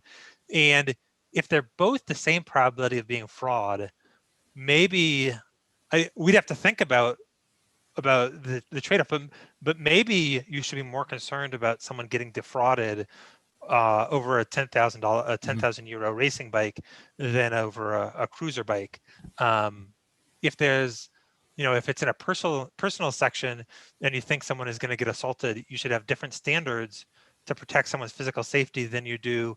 If something is multi-level marketing and you think maybe they're going to buy a bunch of plastic bins and not realize the plastic bins aren't high quality or something. Yeah. So yeah, I guess so. Yeah, if we do that, so right now for each case we attach some number to it, so we know that okay, cars are more expensive. We should pay more attention to cars, let's say, than to cheap bikes. So we did that, and what do we do next? So we have that. We have like these prices, or some perceived value or perceived price of an item. Then we have the predictions of our classifier. So we have these two things. So what do we do next? Yeah. So the end product, what you'd like to come up with is a single function that takes, it can be think of it like a Python function. It takes in a bunch of information, like the probability of it being fraud, the type of fraud, the cost of the item, the I'd need to understand your business better, but maybe you have some people who post repeatedly, and it would be very painful to you if you mistakenly tag them as fraudulent, and so maybe you have different customers who you value in different ways, but you'd like to come up with one function that considers all these factors, and the output of it is accept or reject, or perhaps you have some third category, which is manually investigate. And now I would go to, and it could be something the data scientist does in many companies. I think the process, because of this, who works there, is a little bit different at tech companies versus, I talked about insurance companies. I've talked to banks, and so you probably have a different process in terms of who the people are who make this decision. But it really is for you to simulate for any given decision rule, what happens, who are the customers we upset, what are the types of fraud that happen, and then for us to visually be able to say, well, we've proposed a few different decision rules, which of these is the outcome that we're most happy with? And in many cases, that outcome will be, we might even look at if you charge people for posting, what's the lifetime value of the people who we upset, or what fraction of them leave the platform? And the thing that I think data scientists probably have made the biggest mistake in is thinking about each of their machine learning models atomically or alone. And so it could be that the right thing to do, and again, not knowing your business, it could be the right thing to do is to say, what's the likelihood of this being fraud? And that's a machine learning model. And then I've got another model that says, conditional on tagging this as fraudulent, if that's a mistake, what's the likelihood that this person gets upset and never posts with us again? So now I've got two models that I'm connected, and maybe you've got another one that says, what is the lifetime value of different customers? And now I've got three different models, and I'm incorporating all of those in a way that, because if I were to ask someone to explain how the business works, they would describe it as this like really complex flow chart. And for us to model that in reality requires that each of these pieces talks to each other. But at the end of the day, you want a decision function like a Python function, and you want to simulate what are the outcomes of each of these and which am I most comfortable with. Yeah, so we get a bunch of models, fraud detection model, LTV prediction model, some other models. We just put them together into a single Python function. We somehow encode this logic of making this decision, and then I guess we just use this function to make decision. Or do we experiment with real customers, or maybe there is like a safe environment where we can play? Yeah, and this is another place where there are a few different tactics. If you are in a business where you have a nice way of doing some sort of A/B testing, A/B tests and experiments are incredibly reliable. So like we should do them where that's possible. The core of Decision AI, the company that I've built and the software that we've built, is to make it easy to build and visualize a simulator or an environment that takes in these different machine learning models. And now in this simulator, or in this almost sandbox, I can try out a bunch of different decision functions. And the decision function is the thing that we'll eventually deploy. That's this Python function. But I'd like to be able to see what happens if I run this decision function. And that's the thing that we specialize in. And then the decision function, like you said, is the thing that I eventually deploy. So ideally, A/B test. If there is no way to do this, then we can try simulation and then play with the parameters of the decision function there. That's right. But who should create? Like you mentioned, that it should be a data scientist to create who creates this decision function. But I'm wondering, isn't the purpose of machine learning is to avoid, putting the rules in this decision factor, like in this decision function? Like maybe we can use machine learning to define this decision function for us. That's the promise of machine learning, right? Yeah, I mean, I would make a distinction between. So if you were to build a machine learning model, what's the what is the API for a machine learning model? Machine learning, whether you build it in XGBoost or TensorFlow or scikit-learn or wherever, the one thing that is consistent is that it's always dot predict. So if I were to put that in plain English, that is to say what will happen. And so if you were to compare machine learning to the way that we built models 10 years ago, we were using linear regression or some sort of like GLM model, and we had to do all this feature engineering very manually in order to make better predictions. Machine learning makes that that prediction, what will happen, more automated. Now we get to the step of what should I do about it? And what should I do about it is a very different question than what will happen. There is a branch of machine learning, it happens to be reinforcement learning, which is to say I've got some goal or some objective, and I want to optimize that objective in a very complex environment. And so there is the promise that someday machine learning, in this case reinforcement learning, will do this job for us. We're not quite there yet. And so the reason that we're not there yet, if you follow the reinforcement learning research literature, what are the big breakthroughs in reinforcement learning? So there was AlphaGo, very good at the board game Go. There was OpenAI had something that was very good at the video game Dota. And the thing that is consistent is that the breakthroughs, 10% of them are in robotics, but 90% of them are in games. And the reason for that is that with games, you can just play it in a simulator, which in this case is you just play the game yourself. And so AlphaGo, it's terrible, worse than a beginner for a billion games, but it can play a billion games in a day, and it can play a billion games the next day and the next day and the next day. And so the thing you need is a simulator where you can try out different rules in a simulator and in this dynamic environment and see how things progress over time. I don't think they're, we need that type of simulator for environments that are very dynamic. And we are exploring how do you take decision AI and use reinforcement learning, but you cannot take a conventional supervised machine learning model and have it do this type of optimization of what should we do to achieve some broader goal. And that's because of the narrowness of supervised machine learning models. Yeah, makes sense.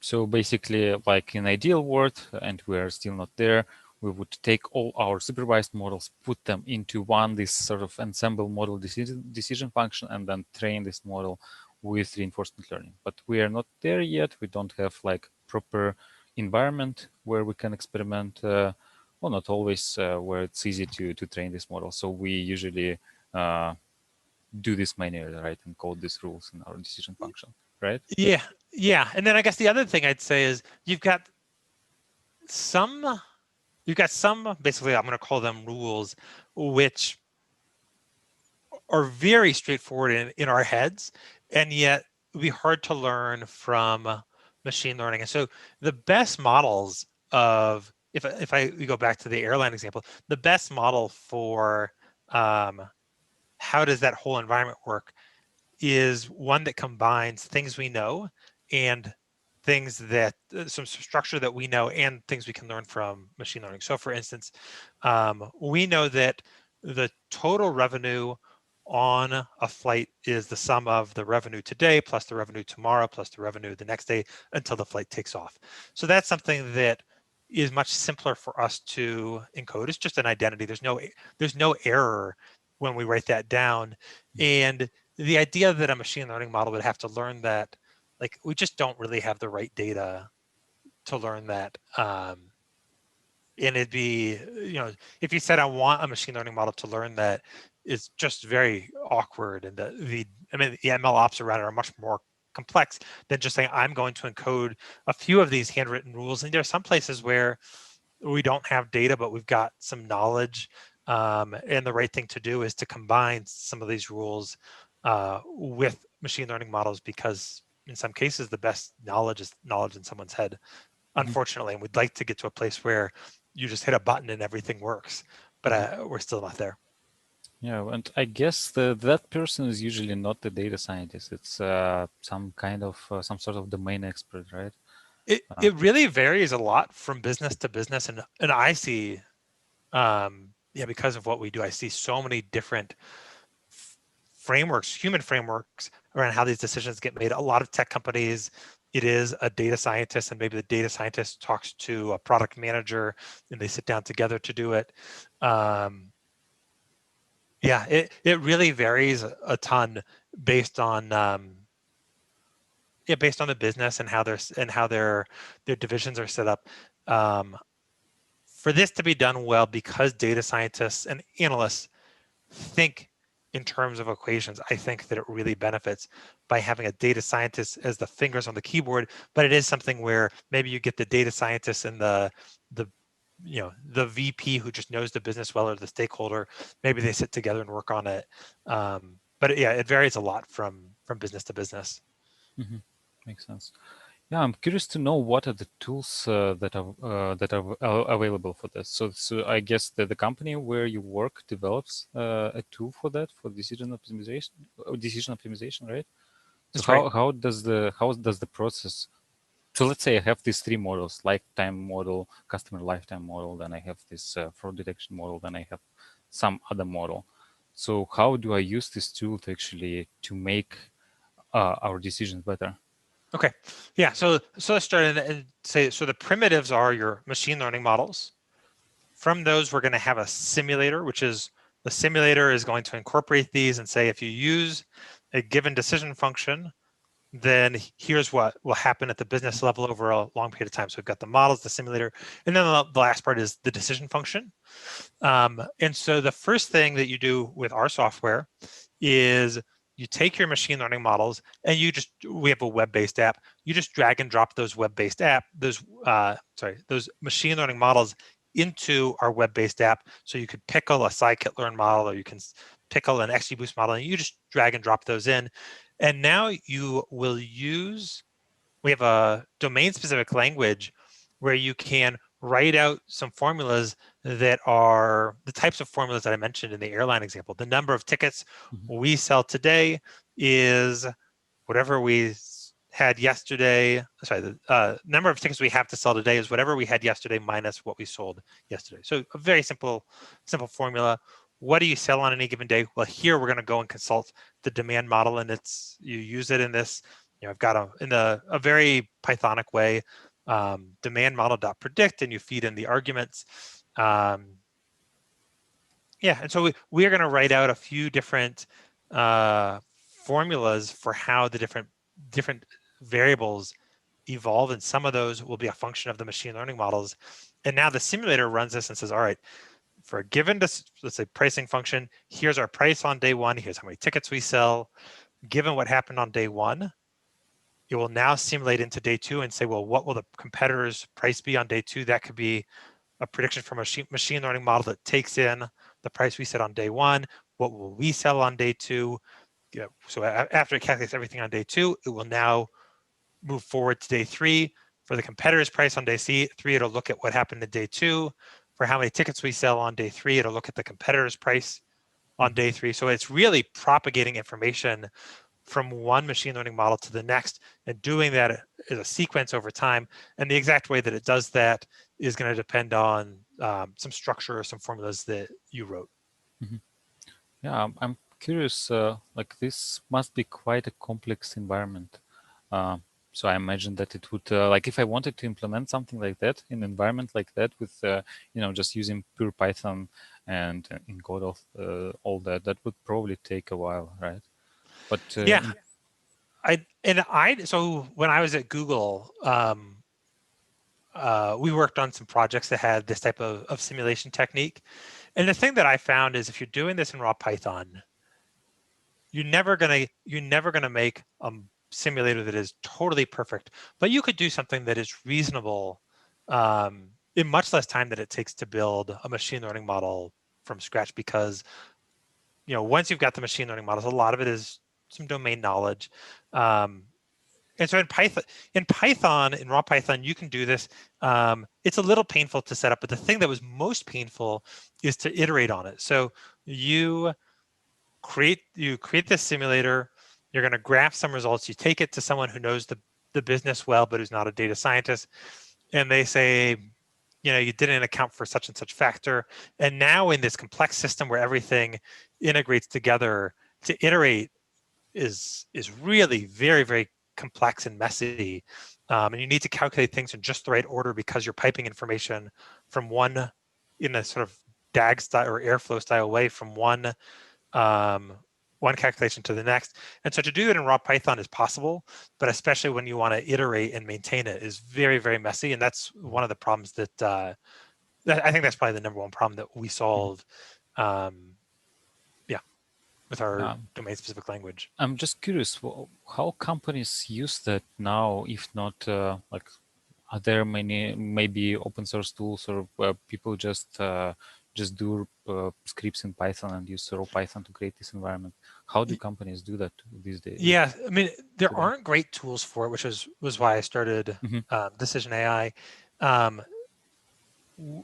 The way that we did it at Google, the few companies that I've seen who are doing something like this are either doing it using raw Python, so just NumPy for the calculations, and then they're obviously bringing in their TensorFlow or PyTorch or whatever models. But the way that they connect them is very low level raw Python, and then I've also seen sort of proof of concepts that are using probabilistic programming languages. So that would be something like PyMC3 or Pyro.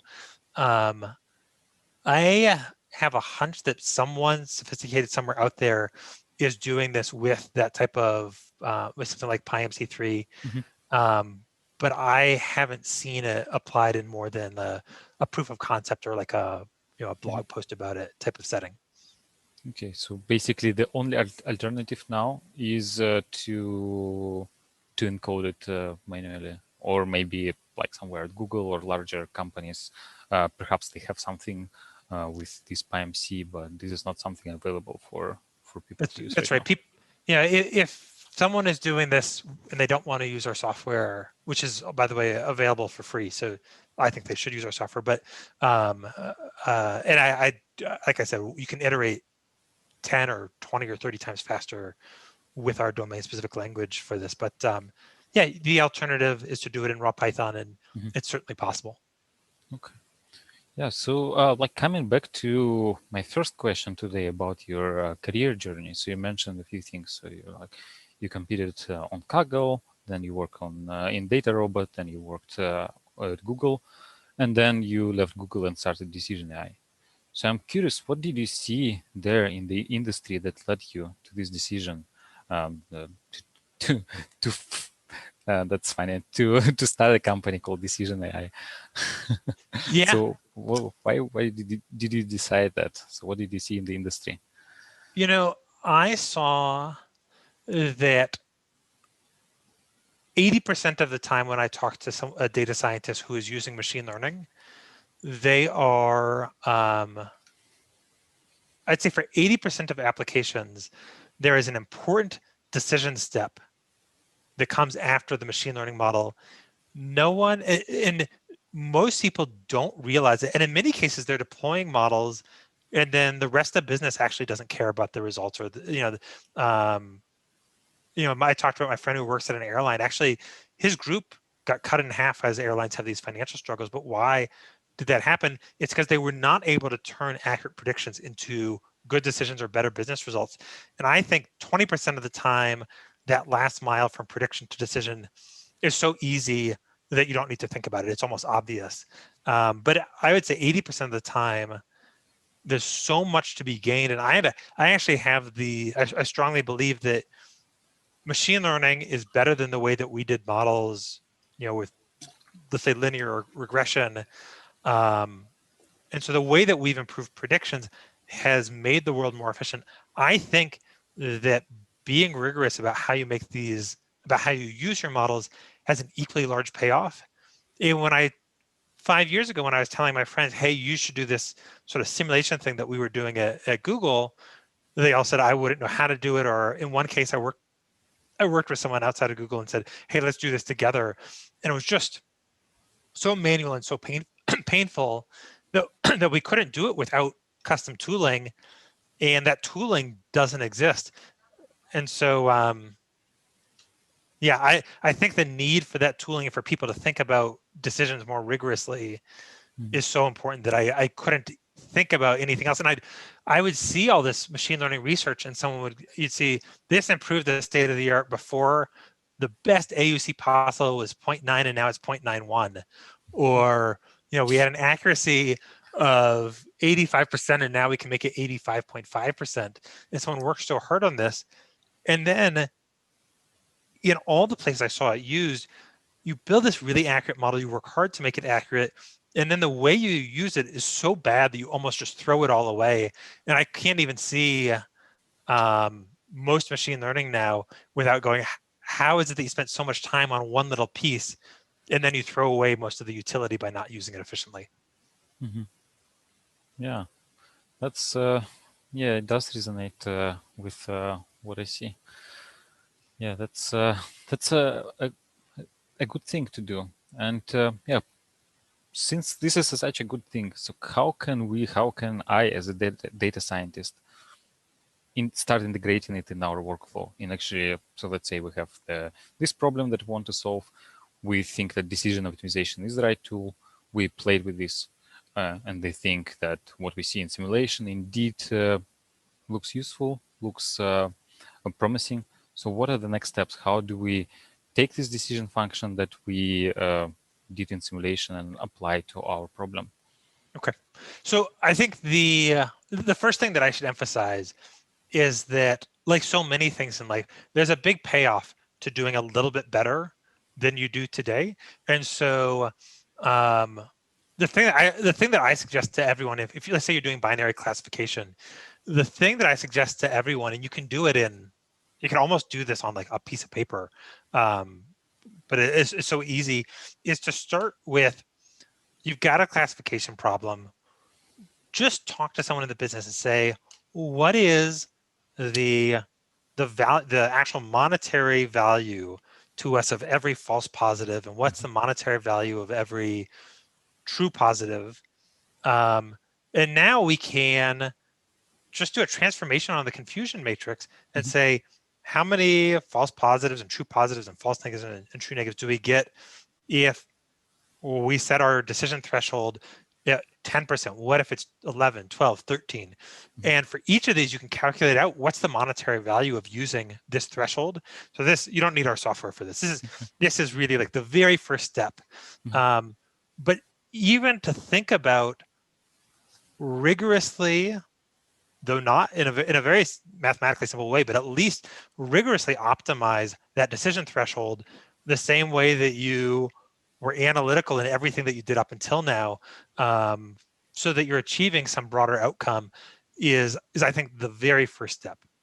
Beyond that, and especially if you are in a situation where you think there are dynamics over time. So some customers, if we upset them today, that is going to that's going to affect our business tomorrow in a way where it's different from one customer to the next. Now a simple decision threshold isn't the optimum. So being rigorous about getting to some decision threshold is better than not being rigorous at all. But now letting it vary is the next step. I think that I would really recommend to anyone that they check out our software. Like I said, you can use it for free, and even having the mental mindset shift of saying, I'm going to optimize how we use our model to make decisions, even if you don't do it perfectly. Just having that mindset shift and saying, all right, I can see the dynamic impact. Here's something that's going to show up on our company's, let's say, profit and loss, or here it's going to show up on the number of customers that we have a year from now. Trying to model things that your CEO cares about even if you don't do it perfectly, is a big step forward. And like I said, I would really recommend to everyone that Decision AI is, our website is www.decision.ai. Our app is app.decision.ai, and I would really recommend to everyone to explore it and really start at least approximating what is the ideal way to make decisions based on our models. Yeah, I actually meant a slightly different thing. So let's say we already played with decision AI. We found this perfect, not perfect, but good enough, reasonably good decision function. So do we export it and use it in our production, or how does it look like? That's right. You're gonna deploy a RESTful endpoint that is it takes in whatever the input to that function is for your decision function, and it's going to return, we accept this transaction, or we reject it, or whatever the decision is that you need to inform. You're going to deploy a RESTful endpoint, which is that decision function. Okay, so like to the rest of the organization, it will look like a usual web service REST endpoint, REST API that they send features and get back the decision. So nothing will change from the integration point of view. That's right. Okay, that's cool. And who should drive this? Like the initiative of trying this thing, should it come from a data scientist? Should it come from a product manager? And if it's a data scientist, how can they explain the value of doing this thing, investing in that thing? Yeah. So I personally think it should be the data scientist. The data scientist is spending so much time building machine learning models, and if those models don't pay off, then both the data scientist, and if they're accurate but they don't pay off in a way that the rest of the business can see, both the data scientist and the product manager are in big trouble. But especially the data scientist, I'm seeing more and more companies where there is pressure on the data scientist to prove that their models are leading to not better root mean squared error, but are leading to better profitability. And so I think the data scientist really needs to take the initiative. And this is a very analytical process. And so I think the data scientist really needs to be bought in. They will need to bring in the product manager. But I think in many cases, they'll find that it's actually a quite easy sale where they say to the product manager, what is it? Why don't we start with what is it that you care about? Not related to data science. What is it that you care about? And it could be the product manager has a metric that they really care about, which is I want to maximize daily active users. Okay, daily active users, it's going to trend in different ways over time. But if that's the number one thing that they care about, then now the data scientist and the product manager need to sit next to each other and say, all right, how do we go from, we've got a prediction for whether a given, what we're going to recommend to a user, or whether a given posting is fraud. How do we go from that, sketch it on a whiteboard, to daily active users? So a certain type of fraud, if it happens, it's going to hurt our reputation. And here's the impact of our reputation on daily active users, or there's some way of tracing from the thing we control to the thing that the rest of the business cares about. But once you say, hey, the thing that you most care about, we're going to start optimizing for that, it's a pretty easy sale. Mm-hmm. Okay, so basically speak in terms of metrics that business cares about, not in terms of accuracy and whatnot. Yeah, I mean, accuracy is only a tool to optimize things the rest of the business cares about. Mm-hmm.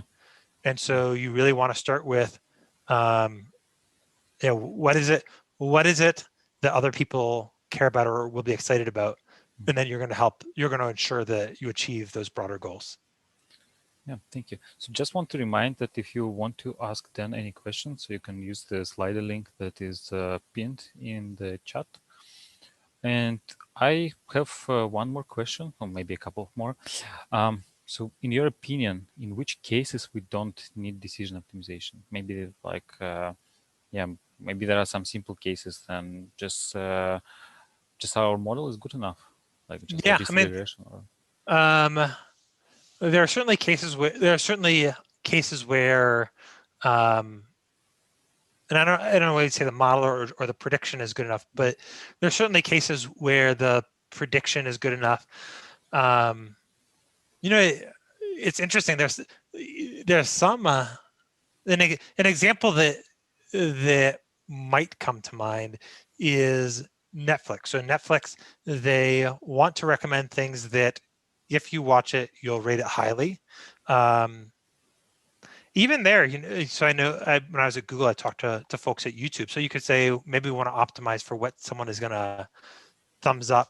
The thing that YouTube did is, for better or for worse, is they said we really care about someone continuing to watch YouTube for a long period of time. So the thing they predicted is, if conditional on us showing this video next, how much time will someone spend on YouTube over the next 6 months?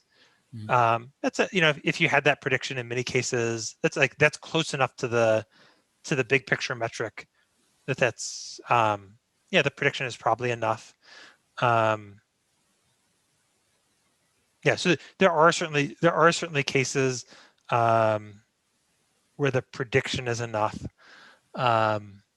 It's funny, normally people ask this and I normally come up with examples, and I'm sort of blanking now on what the canned examples are that I usually give. Yeah, I mean, even recommendation engines, you know, if you're recommending a product, you might care what the markup is on that product. So it's not that, yeah. And for some reason, I'm blanking on the examples I usually give, but there certainly are cases where you say, if I had this prediction, there's nothing else that matters, and that's enough. But that sounds like a very complex problem to predict how much time a person will spend in the 6 months on the platform. Like, this is probably an enormous model. It's super complex, and the things that can happen if you have YouTube scale data are different than the things that can happen almost everywhere else. And so yeah, you're absolutely right that that's a very complex problem. And yes, so there are things that happen at big tech that and especially at YouTube that don't happen. Yeah, and I imagine that probably in this particular example, this decision function is already encoded in the model. So, like, because of the complexity, you kind of sort of have it in the model already. Yes, and that's right. And in their case, just by the yeah, so there's a lot of stuff happening in their models, which I only know somewhat as an outsider. I don't know all the details of. I wasn't super close to anything that the YouTube team did, but yeah. Okay. What trends do you see in data science as a whole? Yeah, I mean, I'm working with a lot of companies on supply chain problems, and especially, and more broadly, almost everything that I do at Decision AI is tabular data. And one of the trends that I've seen, which I think people should be very, very worried about right now, is it's frequently called train test drift or concept drift. Of, we're going to build a model. It's using historical data because all data is historical. And now we're going to predict, you know, if we run a retailer and we say, I want to predict how many cans of something, cans of tomato sauce I'm going to sell. And I'm going to deploy this model. I'd use it to predict what's going to happen next week. Well, the data that I collected, the most recent data is from 2020. The way that people bought groceries in 2020 was so unique that finding whatever patterns your machine learning model is going to find with data from 2020 is not going to happen in 2021. And so then they said, well, maybe we should go leave out 2020, build on data that's from, let's say, 2017 to 2019. And they say that's actually not, or that's not so representative of what the world looks like in 2021. And so these concerns about train test drift and concept drift are really front of mind for most people who are deploying machine learning models today, in a way that I think it wasn't front and center, certainly not So yeah, before 2020, it wasn't front and center. And in 2020, a lot of companies said, all right, we're just going to not rely on predictions for our supply chain decisions. We're just going to guess. That's an interesting trend, right? So not relying on data science anymore.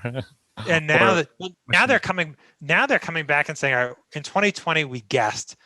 Now we think things are not so crazy. We want to move back to using machine learning for forecasting, but we want to be really smart about how we account for concept drift or train test drift. That is the fact that the world that we live in over the next 2 months looks unlike what's happened in the past.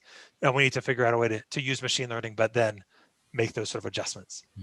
So sort of we need to make do with whatever data we have available for the last, I don't know, 1-2 months, right? And we cannot go back to 2020. We cannot back to even earlier years because this data is not representative. So the best we can do is guess or use very recent data, which is not enough, right? But and then the other technique, which is quite common with this concept drift, is I guess there are two broad approaches. So one is frequently called model monitoring, which is just we want to make sure that every day we have a dashboard we can go to and look at. Ideally, was our model less accurate yesterday than it was, when we validated it? In many cases, you don't get the ground truth in time to see the model's accuracy over a 1-day period. But in those cases, people look at something called covariate shift, which is to say, if I look at the data that I've used to make predictions after I deploy the model, if I look at the data from the last week, or let's say the means of that, are those similar to the means from the training data? And if they are, maybe it's okay to leave this thing in production. And if not, I need to be able to refresh the model very, very quickly. And so that sort of model monitoring is front of mind for people today in a way that it hasn't historically been. And then there's some approaches that I'm talking to people about quite a bit, which is to say, I have a hypothesis about how the next month will differ from the past month. I want to use a machine learning model, make a prediction, but then I want to programmatically make some adjustment based on my hypothesis about how the world will change. There's some machine learning explainability. It starts to get really technical, but there's some machine learning explainability techniques, especially with something called Shep values, where you can make these types of adjustments programmatically after you get the output of your machine learning model. So I'm talking to people about that.